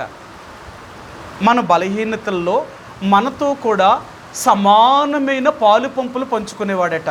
అందుకనే బైబిల్ గ్రంథంలో మరొక మాట అంటాడు ఆయన. సరే మీకు ఆ మాటను కూడా చూపిస్తాను. యెషయా గ్రంథము 63వ అధ్యాయము. యెషయా గ్రంథము 63వ అధ్యాయము. ఇక్కడ యెషయా ఇలాగ మాట్లాడాడు. ఆయన ఏం చెప్పాడో చూపిస్తాను. 63వ అధ్యాయము 9వ వచనం అండి. 63:9. వారి యావత్ బాధలో ఆయన బాధ నొందెను, ఆయన సన్నిధి దూత వారిని రక్షించెను. ఆయన వారి యావత్ బాధలో బాధ నొందిన దేవుడట. అందుకనే యేసు ప్రభువారి గురించి యెషయా ఒక ప్రవచనాన్ని ప్రవచించాడు. ఆ ప్రవచనం ఏంటి అంటే, యెషయా గ్రంథము 53వ అధ్యాయంలో అతడు మన రోగములను భరించెను, అతడు మన వ్యసనములను వహించెను అంటాడు ఆయన. అంటే ఆ దేవాతి దేవుడైన యేసు ప్రభువారు మన వ్యాధులను, మన బాధలను, మన సమస్యలను ఈయన అనుభవించగలిగిన దేవుడు. అంటే సహానుభావము కలిగిన వాడు. ఆ దేవుడు యేసు ప్రభువారు ఎలాంటి వాడంటే, నువ్వు ఏడిస్తే నీతో పాటు ఏడుస్తాడు, నువ్వు సంతోషిస్తే నీతో పాటు సంతోషిస్తాడు. నువ్వు వ్యాధిలో ఉంటే నీ వ్యాధిలో ఆయన కూడా వ్యాధిని అనుభవించగలిగిన దేవుడు. నీ యావత్ బాధను పంచుకునే దేవుడు ఆయన. ఎంత గొప్పవాడు! అందుకని అపోస్తలుడైన పౌలు అంటున్నాడు, నేను ఎప్పుడు బలహీనుడినో అప్పుడే నేను బలవంతుడును. ఎందుకు నేను బలవంతుడినయ్యానో తెలుసా? ఆయన కృప నన్ను అంతగా బలపరిచింది. ఆయన కృప నన్ను అంతగా బలపరిచింది. కాబట్టి దేవుని యొక్క బిడ్డలుగా నీవు నేను కూడా ఈ మూడవదిగా మనం బలహీనతలు ఎందే ఆయన యొక్క కృప ఆయన మనకు ఎక్కువగా చూపిస్తూ ఆయన మనకు శక్తినిచ్చగలిగిన దేవుడు. అందుకనే దేవుని బిడ్డలు శరీర సంబంధంగా బలహీనులైనప్పటికీ కూడా ఆత్మ సంబంధంగా వీరు బలవంతులు. దేవుని బిడ్డలకున్న శక్తి ఏంటో తెలుసా? శరీరం బలహీనం అవ్వచ్చేమో కానీ వీళ్ళ ఆత్మ మాత్రం ఎప్పుడూ బలంగానే ఉంటుంది. మీరు చూపిస్తాను ఆ మాటను. రోమిలికి రాసిన పత్రిక 4వ అధ్యాయము. ఇక్కడ దేవుడు ఒక మాటను జ్ఞాపకం చేశాడు. ఆ మాట మాత్రమే చూపిస్తాను. 4వ అధ్యాయము రోమిలికి రాసిన పత్రిక 29వ వచనమండి. క్షమించండి, ఆయన ఏమన్నాడో చూపిస్తాను. 19వ వచనమండి. 19వ వచనం. మరియు అతడి విశ్వాసమునందు బలహీనుడు కాక రమారమి. అబ్రహాముకి ఎంత వయసు అట్టప్పటికి? 100 సంవత్సరాల వయసు కలిగినోడికి ఎంత ధైర్యం ఉంటుందండి? ఎంత ధైర్యం ఉంటుంది 100 సంవత్సరాలకి? 60 సంవత్సరాలు దాగి 70 సంవత్సరాలు వచ్చాయి అనుకోండి, మన ధైర్యం అంతా పోద్ది. నన్ను ఎవరు చూస్తారు, నన్ను ఎవరు పోషిస్తారు, నాతో ఎవరు ఉంటారు, అయిపోయింది. ఎందుకు 70 సంవత్సరాల వయసు రాబోయేటప్పటికి మనకు ఎంత భయం వేస్తుంది? నాకెవరో లేరు, నన్ను ఎవరో చూడరు, రేపు నా పరిస్థితి ఏంటి, ఇంత కృంగిపోతామే. అబ్రహాముకి వయసు ఎంతట? 100 సంవత్సరాల వయసు కలిగినప్పటికీ కూడా అబ్రహాం ఎలాగున్నాడట? అబ్బా, ఏమాత్రము కూడా అతను సందేహించలేదట, అనుమానించలేదట దేవుణ్ణి. అది దేవుని బిడ్డల యొక్క విశ్వాసం ఏంటో తెలుసా? శరీరానికి వయసు పెరగొచ్చేమో కానీ ఆత్మకు మాత్రం వయసు పెరగదు. అది ఎప్పుడూ బలం కలిగిందే. రమారమి 100 ఏండ్ల వయసు వచ్చినప్పటికీ కూడా అబ్రహాము ఏమాత్రములో సందేహించలేదట. ఎందుకో తెలుసా? తను నమ్మిన దేవుడు అలాంటి వాడిని గుర్తించాడు. అది దేవుని బిడ్డకున్న ధైర్యం. దేవుని బిడ్డ ఎలాంటి వాడో తెలుసా? నది ప్రవాహం పొంగి తన మీదకు వస్తున్నప్పటికీ కూడా ధైర్యాన్ని మాత్రం వదలడట. మీకు చూపించిన మాట సరే, మీకు చూపిస్తాను. యోబు ఇలాగ చెప్పాడు. ఆయన చూపిస్తాను మీకు. యోబు గ్రంథము 38వ అధ్యాయము. క్షమించండి, 39వ అధ్యాయం, 40వ అధ్యాయము. యోబు గ్రంథము 40వ అధ్యాయము, 23వ వచనమండి. 23 40వ అధ్యాయము యోబు గ్రంథము 23వ వచనమండి. నది ప్రవాహము పొంగి పొర్లినను అది భయపడదు, యోర్దాను వంటి ప్రవాహములు పొంగి దాని నోటి యొద్దకు వచ్చినను అది ధైర్యం విడవదు. ఆ నీటి గుర్రాన్ని గురించి చెప్తూ అది ఎంత బలహీనమైన గుర్రం అట తెలుసా? నీటిలోనే ఉంటుందట. అది దాని నీడెక్కడట? తామర చెట్ల కింద నివాసం చేస్తుందట. తామర చెట్లు ఎంత ఉంటాయి? తామర చెట్లు ఉంటాయా? అది ఆకుల కింద దానికి ఆశ్రయం అంట. కానీ దీనికి ఎంత ధైర్యం అట తెలుసా? నది ప్రవాహం పొంగి దాని మీదకి వచ్చినా అసలు భయం అంటే దానికి ఉండదట. అది క్రైస్తవుడంటే. ఈ లోకం విరగబడిపోయి మన మీద పడిపోతుందంటే అంటే మనం సంతోషంతో చచ్చిపోతామంట. ఎందుకు? దెబ్బకి సత్తే దేవుడి దగ్గర పోతారు, నాకేంటి భయం అంటారట. అది దేవుని పెట్టుకున్న ధైర్యం ఏంటంటే తెలుసా? ఏదో లోకస్తులు అంటారు, సత్తే రేపు 2 రా అంటారు.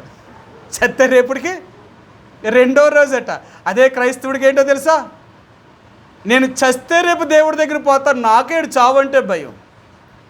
అది క్రైస్తవుడు అంటే. అందుకనే క్రైస్తవుడుకున్నంత ధైర్యము ఈ లోకంలో ఇంకెవ్వరికి ఉండదండి. అందుకే కదా ఈ లోకములో యేసుప్రభువారి దగ్గర నుంచి ఈ రోజు వరకు యేసుప్రభువారిని నమ్మిన వారిని ఎన్ని ఇబ్బందులు పెడుతున్నారు. ఆఖరికి ఇబ్బందులు పెట్టడమే కదా, చంపేస్తున్నారు కూడా. అయినా వీళ్ళు మాత్రం చావడానికైనా ఇష్టపడుతున్నారేమో కానీ దేవుణ్ణి మాత్రం వదలడానికి అది వీళ్ళ ధైర్యం. వీళ్ళకి ఎంత ధైర్యం ఉందో చూడండి. కాబట్టి ఆయన కృప నిన్ను ఎప్పుడు బలపరుస్తుందో తెలుసా? నువ్వెప్పుడు బలహీనుడు అవుతావో, నువ్వెప్పుడు కృంగిపోతావో అప్పుడే ఆయన శక్తిని నీకు చూపించగలిగిన వాడు. ఆయన బలం నీకు ఎప్పుడవుతుందో తెలుసా? ఆయన నీకు ఎప్పుడు నిలబడతాడో తెలుసా? నువ్వంతా ఖాళీ అయిపోయిన తర్వాత. అందుకనే లోకంలో సామెత చెప్తారు, ఒక హీరో అవ్వాలనుకో, ఒక జీరో అవ్వాలట. ఒక హీరో అవ్వాలంటే ముందు జీరో అవ్వాలట. ఆడు మొత్తం అన్నీ ఖాళీ చేసుకున్నప్పుడే మళ్ళా వాడు మొదలు పెట్టగలడట. ఒక ఆయన ఇలా చెప్పాడనమాట, ఒక పుస్తకంలో ఇలా రాశాడు. ఒక చక్రవర్తి 100 యుద్ధాలు చేశాడట, 99 సార్లు విజయం సాధించాడట. 99 సార్లు నెగ్గి ఒక్కసారి మాత్రమే ఓడిపోయాడట. ఒక్కసారి ఓడిపోయాడట. ఒక్కసారి ఓడిపోతే శత్రువులు వదిలేస్తారా? ఆడు 99 యుద్ధాలు చేశాడు కాబట్టి ఒక్క యుద్ధంలోనే ఓడిపోయాడు, పాపం రాజును వదిలేద్దామంటారా? ఆయన ముందు చంపేయాలనుకున్నారట. ఆడనే చంపేయాల. ఆడు చస్తేనే కానీ ఆ రాజ్యం మనదవదనుకున్నారట. ఎప్పుడైతే రాజుని తరవడం మొదలుపెట్టారో, ఈ రాజు వాళ్ళ దగ్గర నుంచి తప్పించుకొని ఎవరికి కనపడకుండా ఒక పాడుబడిన ఇంట్లోకి వెళ్ళాడట. ఇంకా అసలు ఎవ్వరు లేరట. ఎన్నో సంవత్సరాల నుంచి అది పాడైపోయిందట. ఇల్లంతా బూజు పట్టేసి అంతా చూడడానికి కూడా ఇంకేమీ లేదు, తలుపులు కానీ కిటికీలు కానీ ఏమీ లేదన్నమాట. అలాంటి ఇంట్లోకి వెళ్ళిపోయి ప్రాణాన్ని రక్షించుకున్నాడట. ఆయన అందులో దాక్కున్నప్పుడు ఒక చీమ ఒక చిన్న వడ్ల గింజను తీసుకుని వెళ్తుందంట. అది ఎలాగెళ్తుందో తెలుసా? గోడ ఎక్కుతుందంట, కింద పడిపోతుందంట, ఎక్కుతుందంట, కింద పడిపోతుందంట. అయినా సేమ్ మాత్రం గింజను వదులుతలేదట. ఈ లెక్క ఎడుతున్నాడట రాజు, చూస్తున్నాడట సేమని. కొంచెం పైకి ఎక్కుతుంది, పడిపోతుంది, మళ్ళీ గింజట్టుకుని ఇంకొంచెం పైకి వెళ్తుంది, పడిపోతుంది, మరలా గింజట్టుకుని ఇంకొంచెం పైకి వెళ్తుంది, పడిపోతుంది. రోజు రోజుకి అంటే క్షణక్షణానికి కూడా పైకే ఎక్కుతుందే తప్ప కిందకి రావట్లేదట. అది అక్కడి నుంచి పడిపోయినారు, మళ్ళీ ఎక్కుతుందట పైకి. అలాగ 99 సార్లు ఆ చీమ ఆ గింజతో పాటు కింద పడిపోతుంది, కానీ ఆ గింజను మాత్రం చీమ వదలలేదట. ఆఖరికి 100వసారి ఆ చీమ ఆ గింజను తీసుకుని అవతల అటువైపు వెళ్ళిపోయిందంట. అప్పుడు రాజు అర్థం చేసుకున్నట్ట, నేను ఇన్ని యుద్ధాలు చేసి ఒక యుద్ధంలో ఓడిపోతేనే ఇక నాకు బ్రతుకు మీద ఆశ లేకుండా పోయిందే.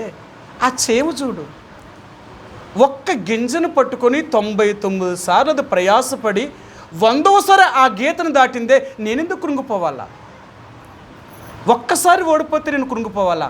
లేదు అని ఆ రాజు మరలా తన దేశానికి వెళ్ళి కొన్ని సంవత్సరాలు తన దేశంలో తన బలాన్ని మరలా పుంజుకొని ఏ రాజు చేతులు అయితే ఓడిపోయాడో అదే రాజుని జయించాడట. అతడు అదే రాజుని జయించాడు.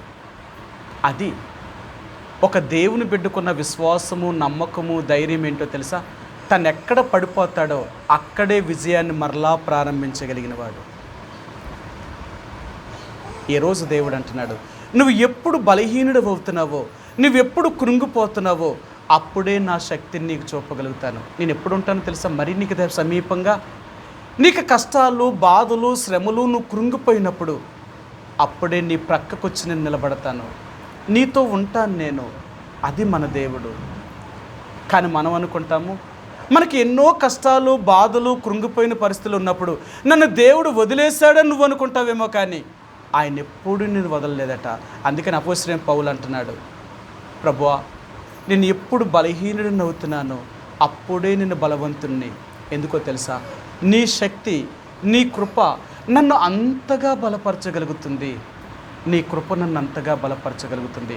అందుకే చెప్పాను, ఈ కృప అనగానే ఆ దేవుడు. కృపకు నిర్వచనమే యేసు ప్రభువారు కదా. ఆయన కృపా సత్య సంపూర్ణుడిగా మన మధ్యకు దిగొచ్చాడు. ఆ కృపే ఆయన. ఇప్పుడు యేసు ప్రభువారి ద్వారా నువ్వు శక్తిని పొందగలుగుతావు. నీ బలహీనతలు యందు ఆయన శక్తిని చూపగలిగిన దేవుడు.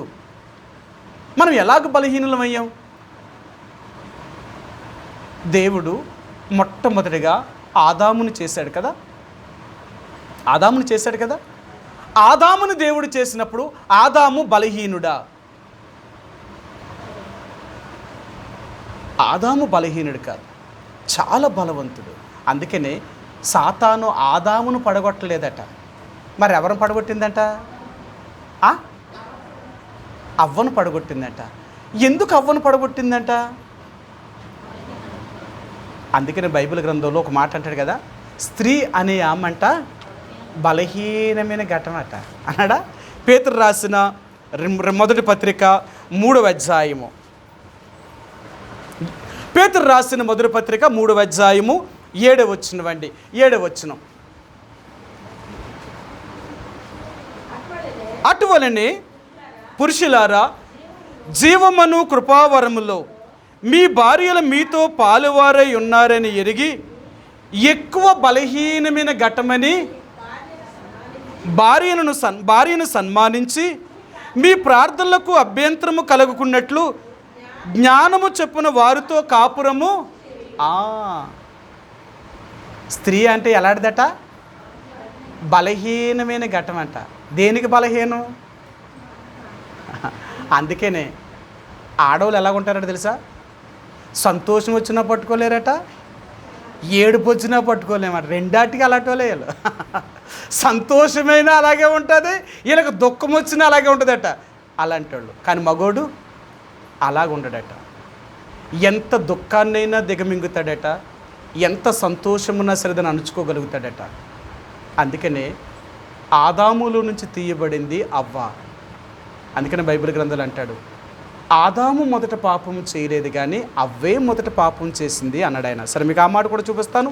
అపోస్తలుడైన పౌలు తిమోతికి రాసిన మొదటి పత్రిక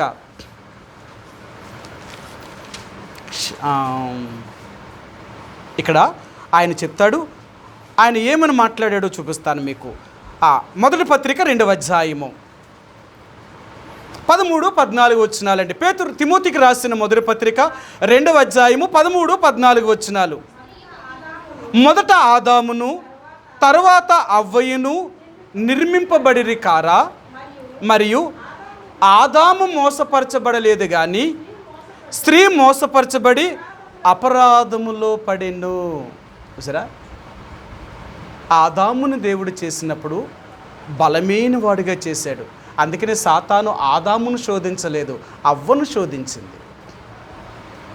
అవ్వను ఎలా శోధించింది? అవ్వ పాపంలో పడ్డానికి గల కారణం ఏంటి? స్త్రీ ఎలాంటిదట? దేనికి బలహీనం? అందుకనే కదా ఈరోజు వ్యాపారం అంతా ఎవరిని బట్టి చేస్తున్నారు తెలుసా? ఆడవాళ్ళు కొనకపోతే ఏ మార్కెట్ లేదట. అందుకనే తయారు చేసే వాళ్ళు కూడా ఆడవాళ్ళు మోసం చేయడానికే తయారు చేస్తున్నారు. ఒకడు చూసారంటే అది కొనేసుకుని ఇంట్లో పెట్టాల. ఒకడు చూసారు బట్టల షాప్కి వెళ్ళారనుకోండి, చూసారంటే ఎన్నైనా చాలా వీరకి. వాళ్ళ బీరువాలో బట్టలు చూడండి, ఎన్ని చీరలు ఉంటే తృప్తి ఉంటుందంటో.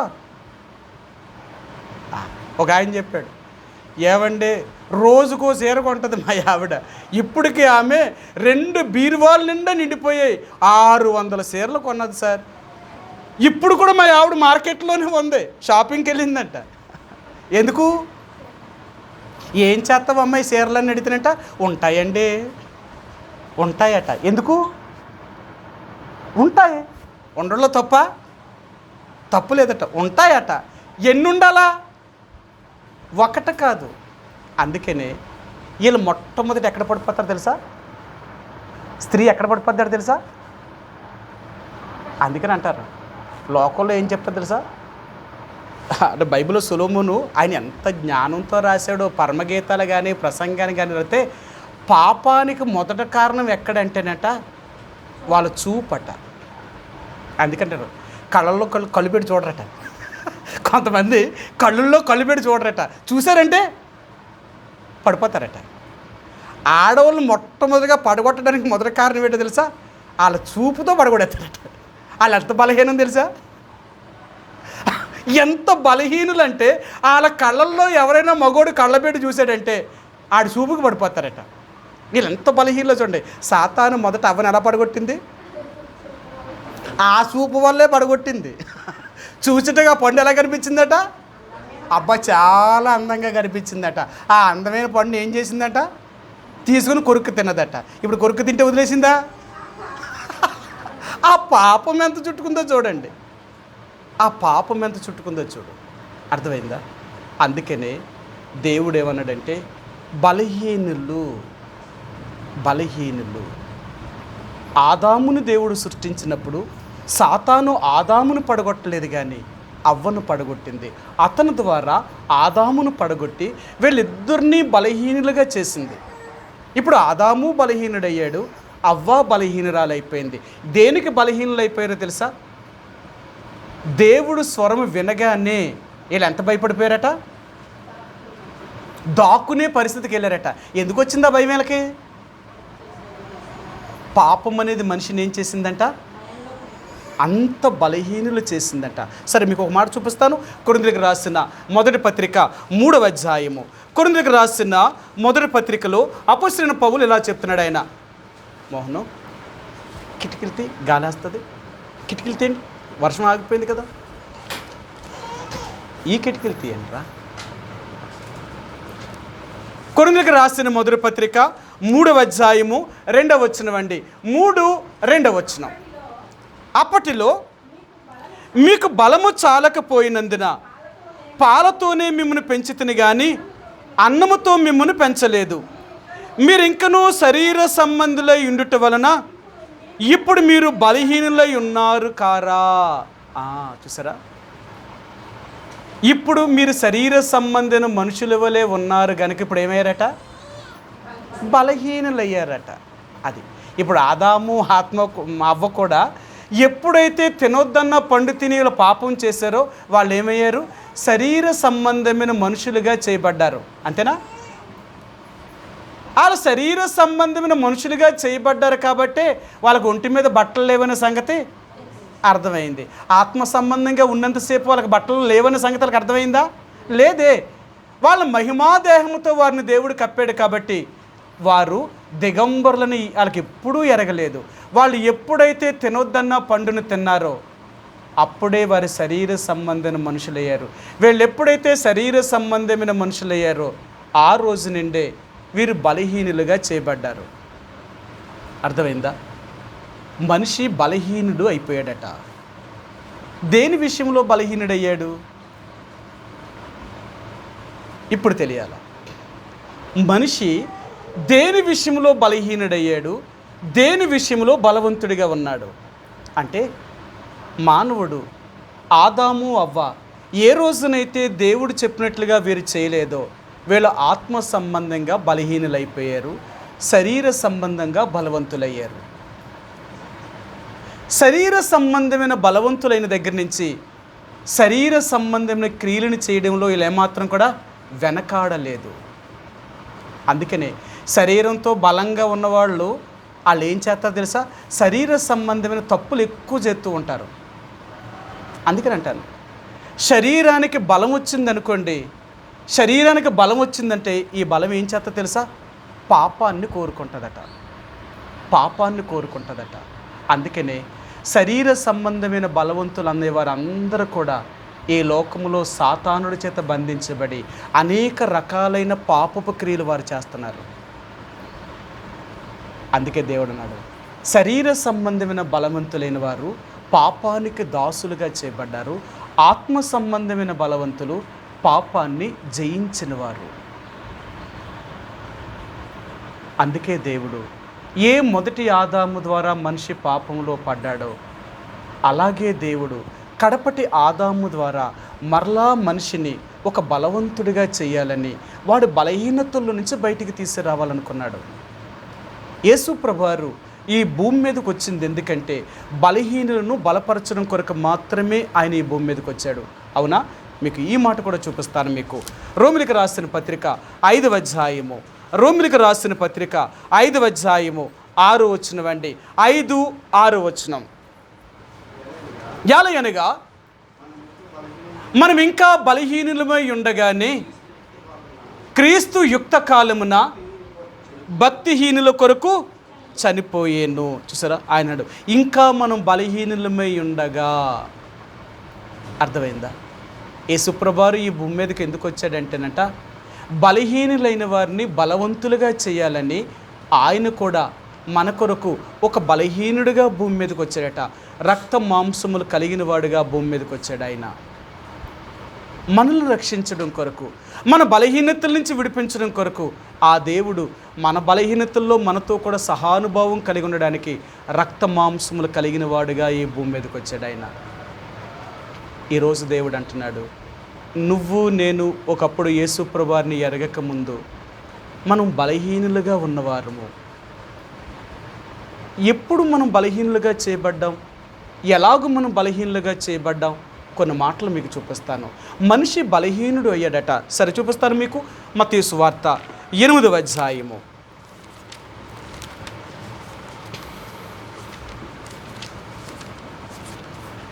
మత్తయి సువార్త 8వ అధ్యాయము 17వ వచనం అండి. 8వ అధ్యాయము 17వ వచనం. ఆయన మాట వలన దయ్యములను వెళ్ళగొట్టి రోగులను నెలను స్వస్థపరిచెను. అందువలన ఆయన మన బలహీనతలను వహించుకొని మన రోగములను భరించెనని ప్రవక్త అయిన యెషయా ద్వారా చెప్పబడినది నెరవేరెను.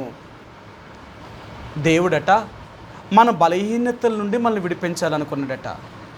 మానవుడు బలహీనుడిగా చేయబడ్డాడట. దేనివల్ల బలహీనుడిగా చేయబడ్డాడు? మానవుడు దేనివల్ల బలహీనుడిగా చేయబడ్డాడు? మానవుడు దేనివల్ల బలహీనుడిగా చేయబడ్డాడు? అక్కడ చెప్పాడు చూడండి ఒక మాట. ఇప్పుడు మనం చదివిన దగ్గర చూడండి ఒకసారి. 8వ అధ్యాయం 17వ వచనం మళ్ళీ ఒకసారి చూడండి. ఆయన మాట వలన దయ్యములను ఆయన మాట వలన దయ్యములను వెళ్ళగొట్టుచు అనేక మంది రోగులను స్వస్థపరచుచు ఉన్నాడట. ఎందుకు ఇలాగ చేస్తున్నాడు అంటేనట, ఆయన గురించి యెషయా ప్రవక్త ముందుగానే ప్రవచించాడట. ఏమని ప్రవచించాడు అంటే, నిశ్చయముగా అతను మన రోగములను భరించెను, లేక మన వ్యసనములను వహించెను, లేక మన బలహీనతలను వహించెను అని రాయించాడట ఆయన. దేని చేత మానవుడు బలహీనుడయ్యాడట? దయ్యములు పట్టినది వాడి చేత. అంతేనా?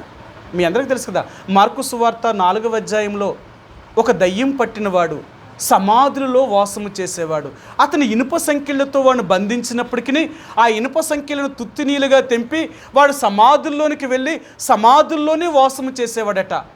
ఏ మానవుడు వాడిని సాధువు చేయలేకపోయారట, బంధించలేకపోయారు. వాడిని పట్టిన దయ్యం వాడిని ఏం చేసింది తెలుసా?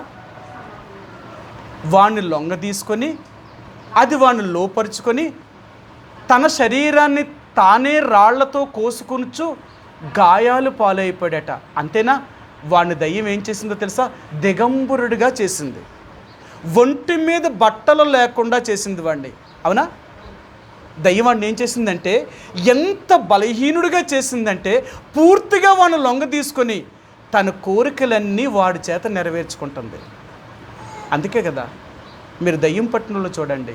దయ్యం పట్టినోళ్ళు ఏం కోరుకుంటారో తెలుసా?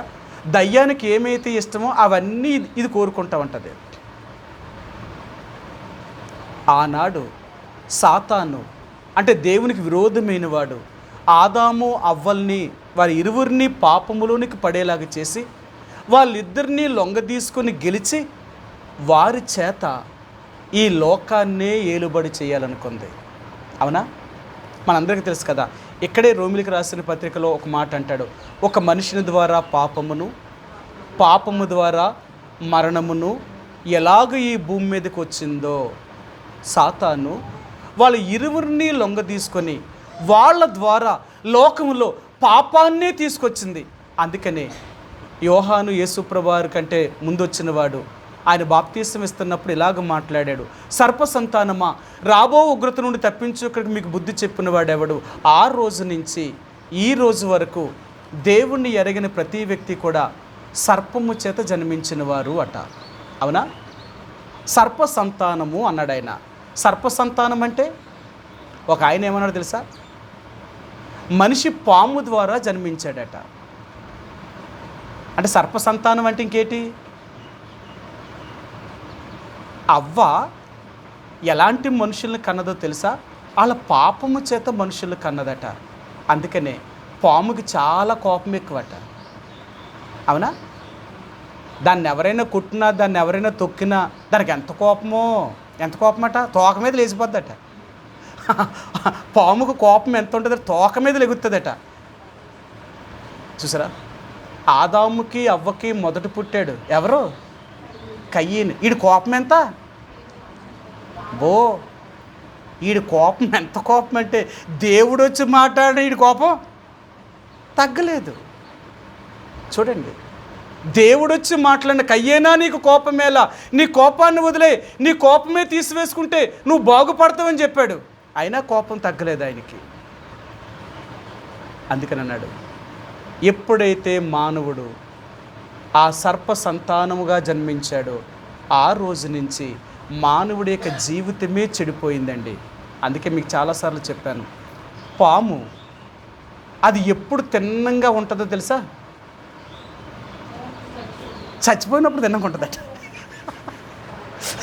పాము ఎప్పుడు తిన్నంగా ఉంటుందట తెలుసా? ఎవరైనా కొట్టి చంపేశారు అనుకోండి, కదలదు కదా, తిన్నంగా పడుకుంటుందట. అది బతుకుందనుకో,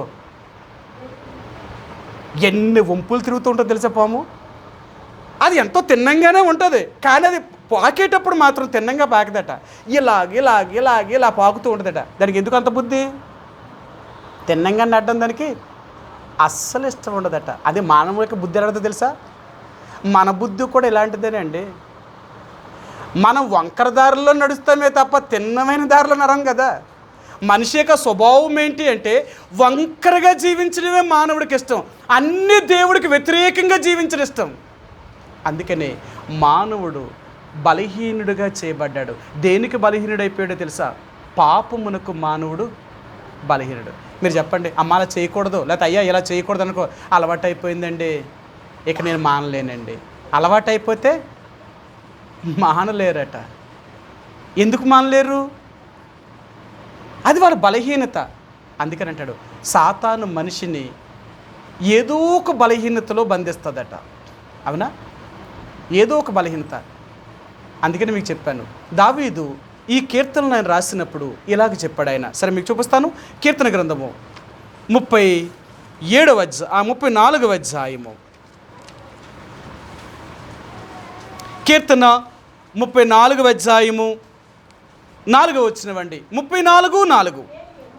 నేను యెహోవా యొద్ద విచారణ చేయగా ఆయన నాకు ఉత్తరం ఇచ్చెను, నాకు కలిగిన భయములన్నిటిలో నుండి ఆయన నన్ను తప్పించెను. మానవుడుకున్న బలహీనత అనేది అధైర్యము కూడా దాంట్లోకే వస్తుంది. అంటే పిరికితనం అనేది కూడా దాంట్లోకి వస్తుంది. మనిషి బలహీనుడు. దేనికి భయపడుతున్నామో శత్రువు తెలుసుకుంటే దాని చేత మనల్ని వాడు లొంగ తీసుకుంటాడు, అంతే కదా. శత్రువుకి ఎప్పుడు కూడా మన బలహీనతలు తెలియకూడదట. మన శత్రువుకి మన బలహీనతలు తెలిసాయి అనుకోండి, వాడు ఏం చేస్తాడు? మనల్ని జయించేస్తాడు, మనల్ని జయిస్తాడు. అందుకనే మన శత్రువు అనేవాడికి మన బలహీనతలు తెలియకూడదు. మన బలహీనతలు తెలియకుండా మనం కాపాడుకోవాలా. సాతానుడు మన బలహీనతలన్నీ వాడికి బాగా తెలుసు. మనం ఎక్కడ పడిపోతామో వాడికి తెలుసు. అందుకనే ఈరోజు వాడు ఎందుకు మానవుని జయించాడు అంటే, మానవుడు బలహీనుడు, దేనికైనా పడిపోతాడు మానవుడు. మానవుడుకున్నంత బలహీనత ఇంకోటి లేదు. మానవుడు, నేను అంటాను, ఒక జంతువుని మనం బంధించాలనుకోండి, జంతువుని ఎలా బంధించవచ్చు? ఒక ఎలకనే పట్టాలనుకోండి, మన ఇంట్లో ఎలకను పట్టాలంటే ఒక బోన్ తెచ్చి దాన్ని తినే ఆహారం పెట్టామనుకోండి, అది ఏం చేస్తుంది? అంతే. ఒకవేళ బంగారం తీసుకొచ్చి దాని దగ్గర పెట్టామనుకో, అది పడదు. బంగారం దానికి ఎందుకు అవసరం? దానికి ఏం కావాలా?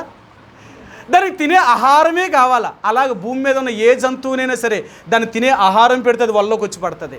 కానీ మనిషి ఎలా పడతాడు? తినే ఆహారం కూడా పెడితే పడతాడా? అన్నిటికీ బలహీనుడే ఈడు, అన్నిటికీ బలహీనుడే. ఏది ఇస్తానైనా సరే ఆడు కూడా పోతానంటాడు ఈడు. సాతాను మనిషిని ఎంత లొంగదీశాడంటే, అందుకనే సాతాను యేసుప్రభువారిని శోధించినప్పుడు 3 విషయాలు చెప్పింది కదా. 3 విషయాలు చెప్పింది. నువ్వు నా పాదములను మొక్కితే ఈ లోక రాజ్యముల యొక్క మహిమంతయు అధికారం అంతయు నేను నీకు ఇస్తాను అన్నది. లోకంలో ఏముందట? అధికారము, మహిమ. ఈ 2 నీకు ఇస్తాను. ఈ 2 నీకు కావాలి అనుకుంటే నా పాదాలు ఒక్కసారి పట్టుకుని వదిలే అని చెప్పిందంట. కానీ యేసుప్రభు ఏమన్నాడు? అధికారము మహిమ ఎవరి దగ్గర ఉందట? ఎవరి దగ్గర ఉందట? అధికారము మహిమ ఎవరి దగ్గర ఉందట? ఇప్పుడు అక్కడ అవుతుంది కదా, ఈ లోకరాజ్యంలోకి అధికారం అంతయు మహిమంతయు నేను నీకు ఇస్తాను అంటుంది. ఎవరిస్తానంటున్నారు? దాని దగ్గర ఉందంటారు నిజంగా? దాని దగ్గర ఉందా లేదా? లేదా? ఉంది. ఎలాగొచ్చింది దానికి అధికారం, ఆ మహిమ? మన దగ్గర నుంచే పట్టిపోయింది అది. దేవుడు ఈ మహిమ ఈ అధికారం మనకిస్తే మనం దానికి లొంగడం వల్ల అది మన దగ్గర నుంచి తీసేసుకుంది. ఇప్పుడు మళ్ళీ ఏమంటుంది? అది నేను నీకు ఇవ్వాలి అనుకుంటే నన్ను మొక్కు అంటుంది. అలాగే యేసుప్రభు వారిని కూడా లొంగదీయాలనుకుంది. ఇప్పుడు యేసుప్రభు ఏమన్నాడు? నాకు అక్కర్లేదు అన్నాడు. నువ్వు ఇచ్చేది నాకెందుకు? ఒకవేళ నువ్వు ఇచ్చావనుకో ఏం చెప్తావు నువ్వు నన్ను, నా గురించి? అందుకనంట సాతాను దేవుడిని ఎంత తెలివితేటలతో వాడిందో తెలుసా? ఒక్కసారి నా పాదాలు పట్టుకొని నువ్వు వదిలేస్తే ఈ లోకరాజ్యంలో మహిమయు అధికారం అంతా నీకు ఇస్తాను అని చెప్పింది. ఒకవేళ యేసు ప్రభువారే కానీ ఎవ్వరూ లేని సమయంలో దాని కాళ్ళే కానీ పట్టుకున్నాడు అనుకో, ఇది ఇచ్చినట్టవా? అది చాలా దొంగ. ఆయన మొక్కిన తర్వాత ఏమంటారు తెలుసా? నువ్వు దాసుడు తప్ప యజమానుడు కాళ్ళు అట్టుకుంటే నువ్వు యజమానుడు ఎలాగవుతావు? కాబట్టి ఇప్పుడు నువ్వు ఎవరి కింద ఉండాలా? నాకు దాసుడిగానే ఉండాలా. ఇప్పుడు అలాగంటది. అది ఎలాంటిదో తెలుసా? మొక్కకపోతే ఒకలా మాట్లాడుతుంది, మొక్కితే ఒకలా మాట్లాడుతుంది. అదే లోకం. అందుకని లోకము యుక్తి ఎలాగుంటుందట? అమ్మో, లోకము యుక్తి ఎలాగుంటుందట తెలుసా? మనసులో ఒకటి, పైకి ఒకటి. ఒకలా మాట్లాడతారట, పైకి ఒకలా మాట్లాడతారట, మనసులో ఒకటి ఉండదు. అందుకని వీళ్ళు అపవాదు సంబంధులు ఎలా ఉంటారట? వారు ఎప్పుడూ నిజం పలకరట. అవునా? యోహాను సువార్త 8వ అధ్యాయం 44 అంటాడు, మీరు అపవాది యొక్క సంబంధులు, ఆది నుండి వాడు నరహంతకుడై ఉండి వాడు సత్యమందు నిలిచిన వాడే కాడు అట. వాడు అబద్ధం ఆడినప్పుడు తన స్వభావం అనుసరించే మాట్లాడతాడట. వాడు అబద్ధికుడును అబద్ధమునకు జనకుడునై ఉన్నాడట. వాడు ఎప్పుడూ నిజం మాట్లాడ్డట. ఏ లోకములో మహిమ అధికారము ఎవరి దగ్గర ఉందో తెలుసా? ఈ లోకంలో సాతాను మాట ఎవరింటారో వాళ్ళ దగ్గరే ఉంటుందట. డబ్బు ఎవరి దగ్గర ఉంది? దేవుని బిడ్డల దగ్గర ఉందా? లోకస్తుల దగ్గర ఉందా? వాళ్ళ దగ్గర ఎందుకు డబ్బు ఉందో? మన దగ్గర ఉండాలి కదా. మనం దేవుడి బిడ్డలం.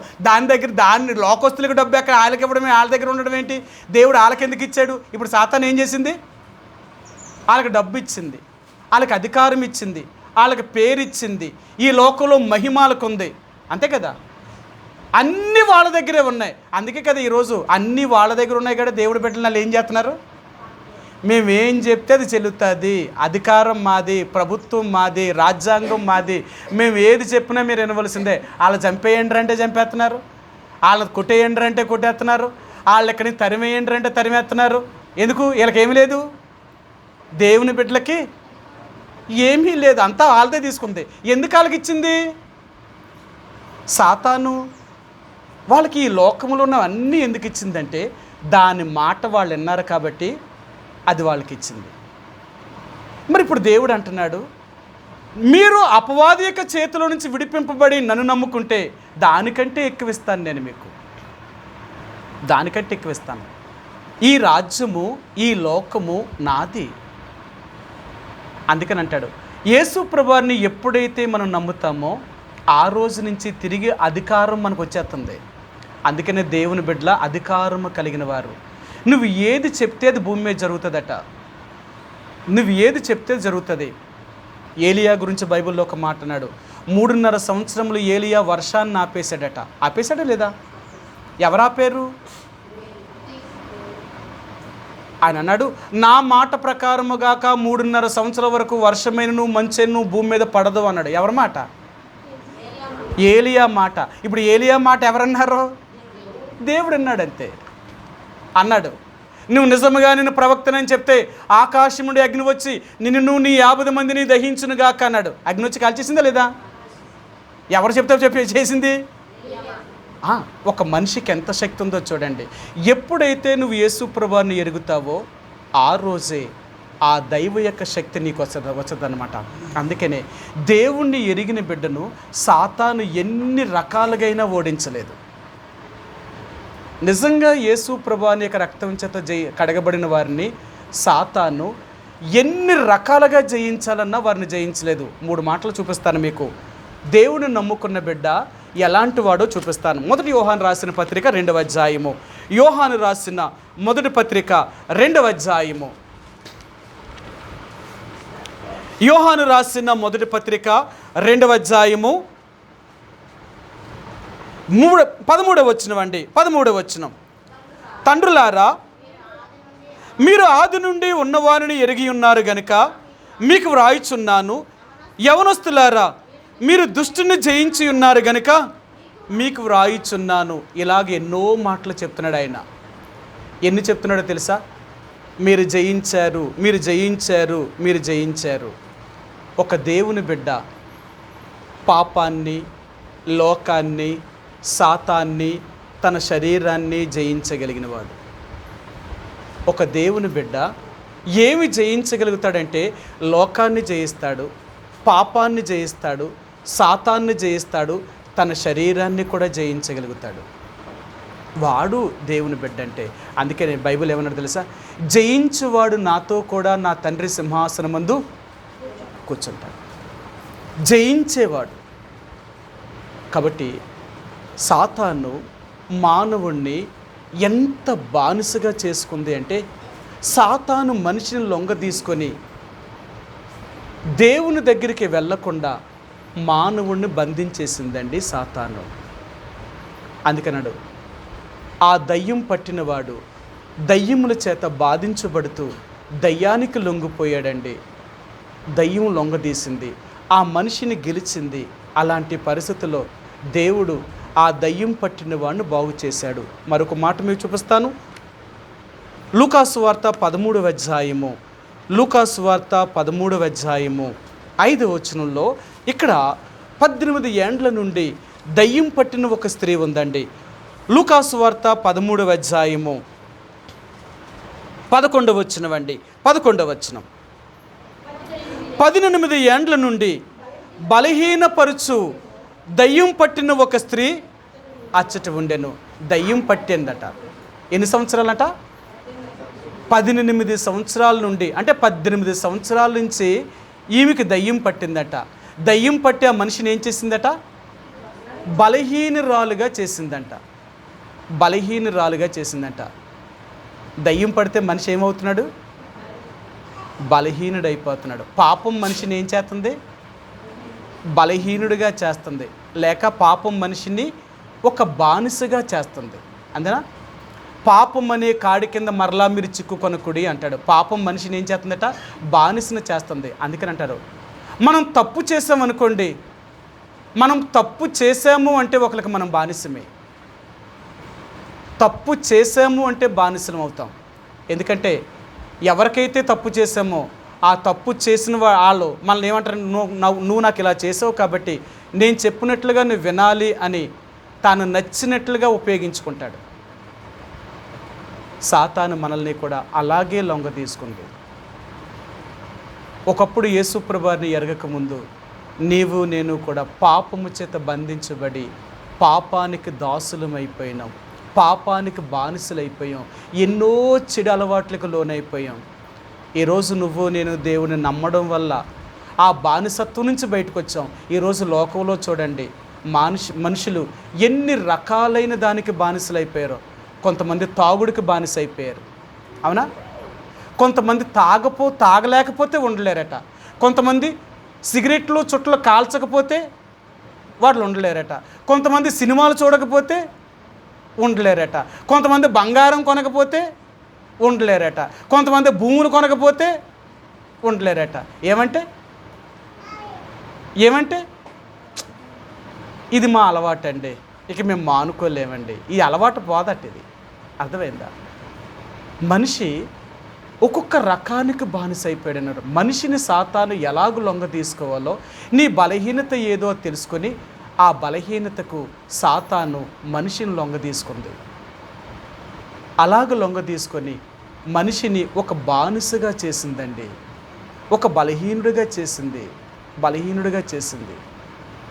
మనం బానిసలం అయిపోయాం ఒకప్పుడు. కానీ యేసుప్రభువారు నిన్ను నన్ను ప్రేమించి నా బానిసత్వం నుంచి విడిపించాలని ఆయన సంకల్పించుకొని ఈ భూమి మీదకి వచ్చి తన రక్తం మన కొరకు చిందించి ఆ రక్తము చేత నిన్ను నన్ను కూడా ఆ బానిసత్వంలో నుంచి బయటికి తీసుకొచ్చాడు ఆయన. ఈరోజు నువ్వు చెప్పగలవా? నువ్వు పాపమనే బానిసత్వంలో నుంచి బయటకు వచ్చావని, ఆ పాపమనే సంఖ్యలలో నుంచి, ఆ పాపమనే అనేక చెడలవాట్లలో నుంచి దేవుడు నిన్ను బయటికి తీసుకొచ్చాడా? ఒకవేళ నిజంగా నిన్ను బయటికి తీసుకొచ్చుంటే నువ్వు బలహీనుడు కాదు, ఈరోజు నువ్వు బలవంతుడివి. అందుకన్నాడు, క్రీస్తు యేసునందున్న కృపచేత బలవంతుడు కమ్ము. ఆయన కృప నిన్ను బలవంతుడిగా చేయగలుగుతుందట. తిమోతికి రాసిన మొదటి పత్రిక 2వ పత్రిక 2వ అధ్యాయము. తిమోతికి రాసిన 2వ పత్రిక 2వ అధ్యాయము మొదటి వచనమండి. తిమోతికి రాసిన 2వ పత్రిక 2వ అధ్యాయము మొదటి వచనమండి. నా కుమారుడా, క్రీస్తు యేసునందున్న కృపచేత బలవంతుడవు కమ్ము. నీవు అనేక సాక్షుల ఎదుట నా వలన వినిన సంగతులను ఇతరులకు నువ్వు బోధించుటకు సామర్థ్యము గల నమ్మకమైన మనుషులకు అప్పగించుము. చూసారా, ఆయన అంటున్నాడు, ఆయన ఏం చెప్తున్నాడు అంటే, నిన్ను నన్ను కూడా ఆ దేవుడు మనల్ని ఆయన కృపచేత బలవంతులుగా చేశాడట. అందుకని అపోస్తలుడైన పౌలు అన్నాడు, నేను ఎప్పుడు బలహీనుడును అప్పుడే బలవంతుణ్ణి. నేను ఎందుకు బలవంతున్నయ్యానో తెలుసా? ఆయన కృప నన్ను బలపరిచింది. రెండవదిగా ఇక్కడ ఆయన చెప్తున్నాడు, నా కుమారుడా, క్రీస్తు యేసునందున్న కృపచేత బలవంతుడు కమ్ము. ఆయన్ను బట్టి బలవంతుడు కమ్ము. దేవుడు ఎప్పుడైతే నిన్ను బలవంతుడిగా చేయగలుగుతున్నాడో, ఆయన దగ్గరకు వచ్చిన వాళ్ళందరూ కూడా వీళ్ళ బలవంతులుగా చేయబడిన వారు. అందుకనే ఈ బలవంతుల్ని సాతాను జయించలేడు. ఒక నిజమైన దేవుని బిడ్డని సాతాను ఎప్పటికీ జయించలేడు. ఆడు ఎన్ని కుతంత్రాల పన్ని, ఎన్ని రకాల వేషం వేసి వచ్చినా దేవుని బిడ్డ పడిపాడు. ఎందుకో తెలుసా? మనం దేవుణ్ణి ఎరిగిన వారము, సాతాను యొక్క తంత్రాలు కూడా తెలుసుకున్న వారము. వాడు ఎలాగొస్తాడో మనకు తెలుసు. అందుకనే ఈరోజు దేవుడు అంటున్నాడు, బలహీనులమై ఉండగా క్రీస్తు మన కొరకు ఈ లోకానికి వచ్చి మనల్ని బలవంతులుగా చేయడానికి ఆ బలవంతుడైన దేవుడు మన కొరకు ఒక బలహీనుడిగా చేయబడి మన కొరకు తన ప్రాణాన్ని విడిచిపెట్టాడు. ఆయన ఒక చేతగాని వాడిగా, ఒక బలహీనుడిగా, సమస్తాన్ని కోల్పోయిన వాడిగా ఆ కల్వరి శిలువ మీద ఆ యేసుప్రభువారు నీ కొరకు నా కొరకు అప్పగించబడి మనలాంటి బలహీనులను బలపరచడం కొరకే బలవంతుడైన దేవుడు బలహీనుడిగా చేయబడ్డాడు. ఆయన బలహీనుడిగా చేయబడి నీకు నాకు ఆయన శక్తిని అనుగ్రహించి ఆయన శక్తి చేత నిన్ను నన్ను బలవంతుని చేసి ఈ రోజున సాతాను యొక్క కుతంత్రాలన్నిటినీ జయించే శక్తిని మనకు అనుగ్రహించాడు. మీ అందరికీ తెలుసు, మొదటి కొరింథీయులకు రాసిన పత్రిక 1వ అధ్యాయము 29వ వచనం అంటాడు, బలహీనులైన వారిని బలపరచడం కొరకే దేవుడు ఎన్నికైన వారిని సిగ్గుపరచడానికి బలహీనులైన వారిని దేవుడు ఏర్పరచుకున్నాడట. ఈ లోకంలో దేవుడు ఎలాంటి వారిని ఏర్పరచుకున్నాడో తెలుసా? ఎన్నికైన వారిని వ్యర్థం చేయడానికి బలహీనులైన మనల్ని ఏర్పరచుకున్నాడట. ఒకప్పుడు మనం కూడా చాలా బలహీనులమండి. అలాంటి బలహీనులైన దేవుడిని ఏర్పరచుకొని మనల్ని బలవంతులుగా దేవుడు చేయాలనుకున్నాడు. ప్రియ సహోదరి సోడా, ఈరోజు నువ్వు నేను కూడా దేవుణ్ణి ఆరాధించే ముందుగా నిశ్చయముగా అతడు మన బలహీనతలను వహించినవాడు. నిశ్చయముగా మన బలహీనతల కొరకు భూమి మీదకి వచ్చి మన బలహీనతల్లో మనతో సహానుభావం కలిగినవాడు. ఒకప్పుడు మనం కూడా పాపము చేత దాసులుగా చేయబడి, పాపము చేత బంధించబడి, పాపము చేత అనేక రకాలైన చెడలవాట్లకు లొంగిపోయి మన జీవితాన్నే పాడు చేసుకున్న మనల్ని ఆ దేవాతి దేవుడైన యేసుప్రభువారు తన ఉచితమైన కృప ద్వారా నిన్ను నన్ను మన బలహీనతల్లో నుంచి వెలుపలకు తీసుకొచ్చాడు. ఆయన ఒకప్పుడు ఎన్ని రకాలైన పాపములు కలిగిన వారము, ఎన్ని రకాలైన చెడు జీవితాన్ని జీవించిన మనల్ని ఆ యేసుప్రభువారు ఆ పాపములన్నిటి నుంచి మనల్ని విడిపించి తన రక్తంతో ఉన్న పాపములన్నీ కడిగి శుద్ధీకరించి తన బిడ్డలుగా చేసుకొని ఇప్పుడు మనల్ని క్రీస్తు యేసునందున్న బలవంతులుగా చేయాలనుకున్నాడు ఆయన. అందుకనే మీరు నా బిడ్డలైతే లోకాన్నే జయిస్తారు, మీరు అపవాదిని జయించిన వారు. అర్థమైందా? దేవుని యొక్క బిడ్డలు అనేవారు జయించగలిగిన వారు, వీరు ఓడిపోయేవారు కాదు. అందుకే ఆయన కృప, యెహోవా కృప కలిగిన వాడు అట. ఎందుకు ఆయన కృప కలిగిన వాడు అంటే మన బలహీనతలయందే తన శక్తిని మనకు చూపుచు మనల్ని బలవంతులుగా చేసిన దేవుడు. కాబట్టి ఈ ఉదయకాల సమయంలో ప్రభువుని ఆరాధించే ముందుగా, అవును ప్రభువా, నాలాంటి ఒక బలహీనుడిని, నాలాంటి ఒక అధైర్యవంతుణ్ణి, నాలాంటి ఒక పిరికివాడిని నన్ను ధైర్యపరచాలని, నన్ను బలపరచాలని, నా బలహీనతలోని నీ శక్తిని చూపించాలని నాలాంటి ఒక బలహీనుడు కొరకు, బలవంతుడైన నీవు నా కొరకు ఒక బలహీనుడిగా భూమి మీదకి వచ్చావు. నా కొరకు భూమి మీదకి బలహీనుడిగా వచ్చి, బలవంతుడివైన నీవు బలహీనుడిగా నా కొరకు ఆ సిలువ మీద మరణించి నువ్వు కార్చిన రక్తము ద్వారా నా పాపములన్నీ తీసివేసి నీ రక్తశక్తి చేత నన్ను బలవంతునిగా చేసావు. అందుకే ఈరోజు లోకములో నాకు భయమును పోగొట్టేశావు. ఈరోజు నాకు భయం లేదు.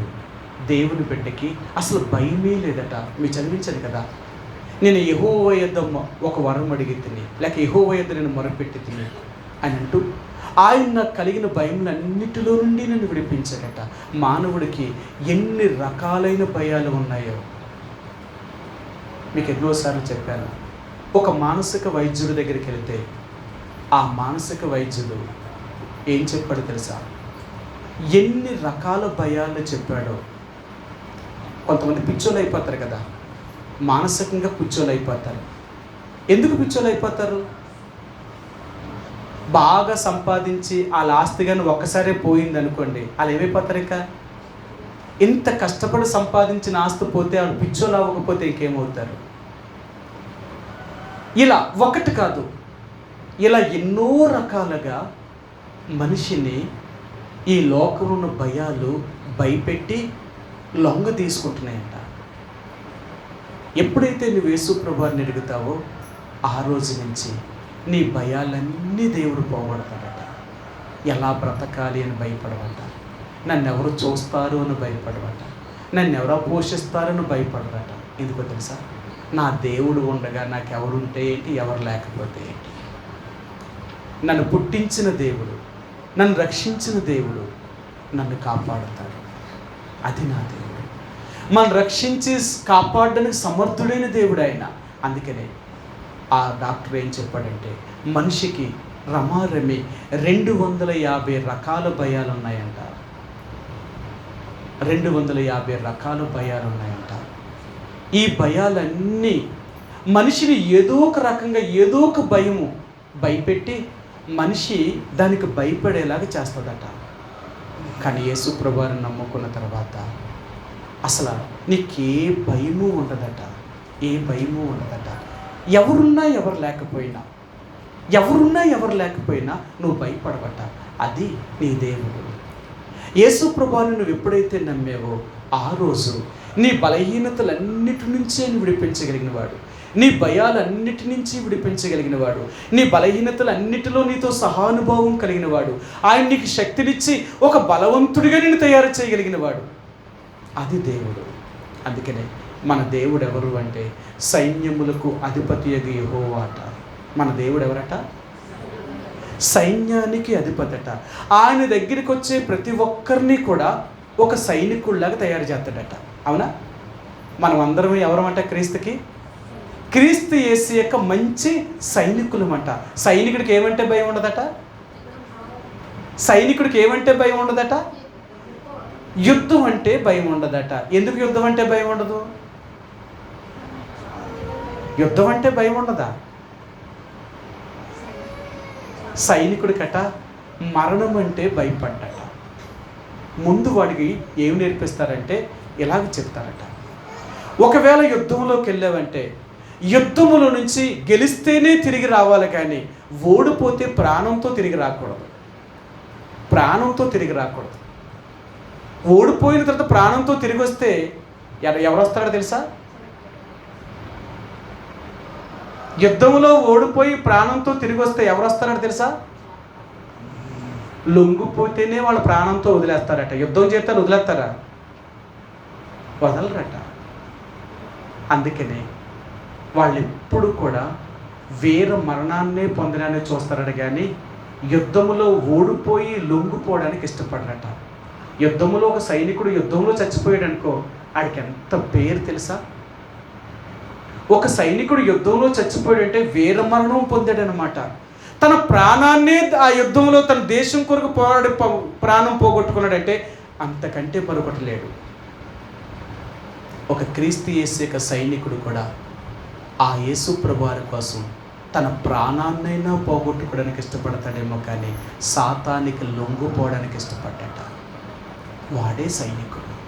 అందుకనే యేసు ప్రభువారి దగ్గరికి వచ్చిన ప్రతి ఒక్కరిని కూడా దేవుడు ఒక నిజమైన సైనికుడిగా తయారు చేస్తాడట.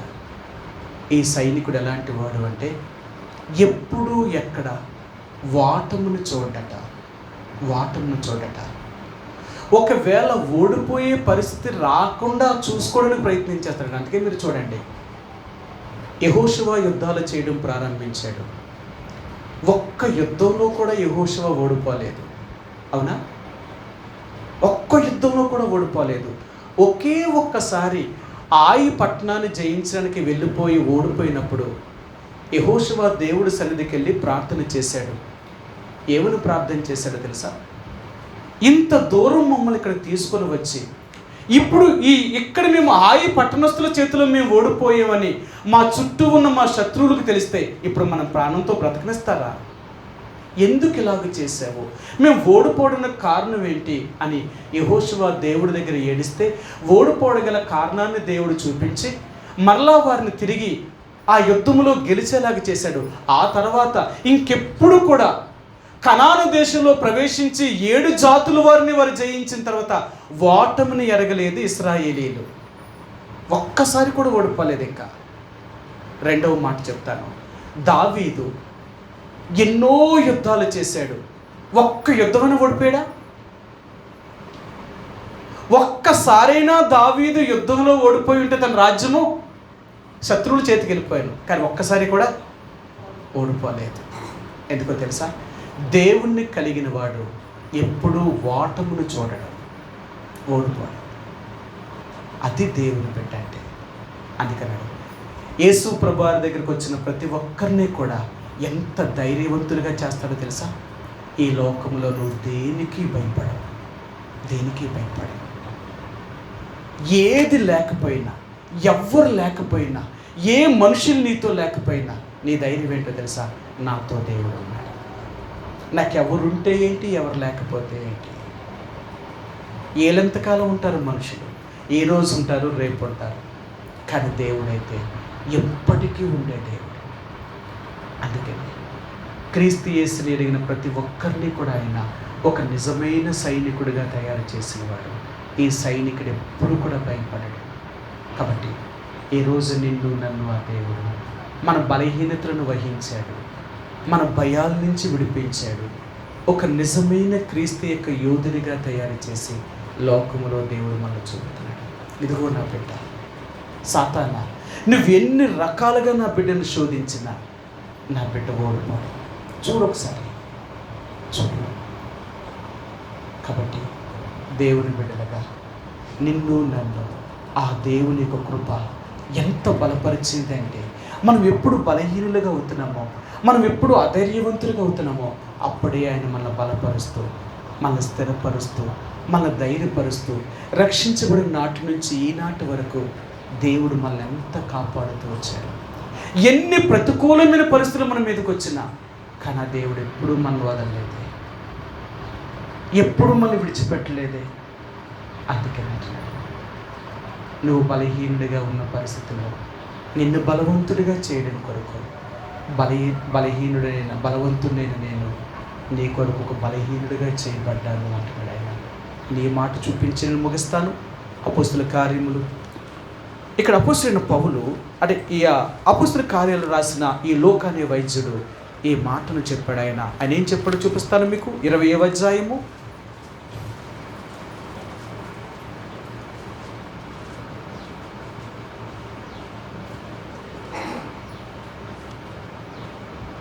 35వ వచనం అండి.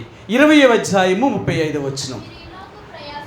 మీరు ఇలాగూ ప్రయాసపడి బలహీనులను సంరక్షింపవలననియు పుచ్చుకున్నటి కంటే ఇచ్చుట ధన్యము అని ప్రభువైన యేసు చెప్పిన మాటలు జ్ఞాపకము చేసుకునవలనియు అన్ని విషయములలో మీకు మాదిరి చూపితనని చెప్పాను.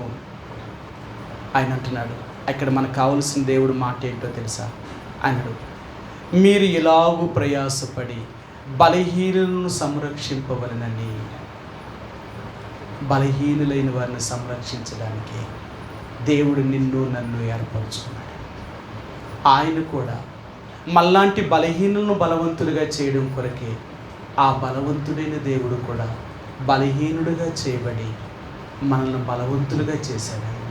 కాబట్టి ఏ రోజు నువ్వు నేను ఆ దేవుడిని ఆరాధించే ముందుగా, ప్రభువా, ఒకప్పుడు నేను ఎంతో బలహీనుడను, శరీరానికి, లోకానికి, పాపానికి, సాతానికి లొంగిపోయిన వ్యక్తిని.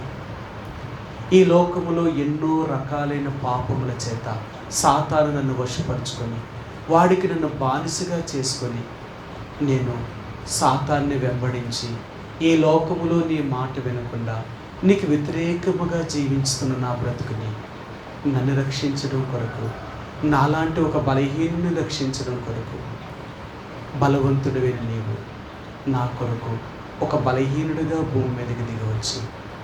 నా బలహీనతలన్నిటి నుంచి విడిపించడం కొరకు నా కొరకు నువ్వు ఒక బలహీనుడిగా చేయబడి ఆ శిలువ మీద నేను పొందవలసిన శిక్షను నా కొరకు నువ్వు శిక్షను వహించి, ఏ పాపానికైతే నేను బానిసగా చేయబడ్డానో ఆ పాపానికి రావాల్సిన శిక్షను నేను అనుభవించవలసిన దానికి బదులుగా నువ్వు నా కొరకు అనుభవించి నా సంఖ్యల నుండి, నా బానిసత్వం నుండి నన్ను విడిపించి నన్ను నీ బిడ్డగా చేసుకున్నాను.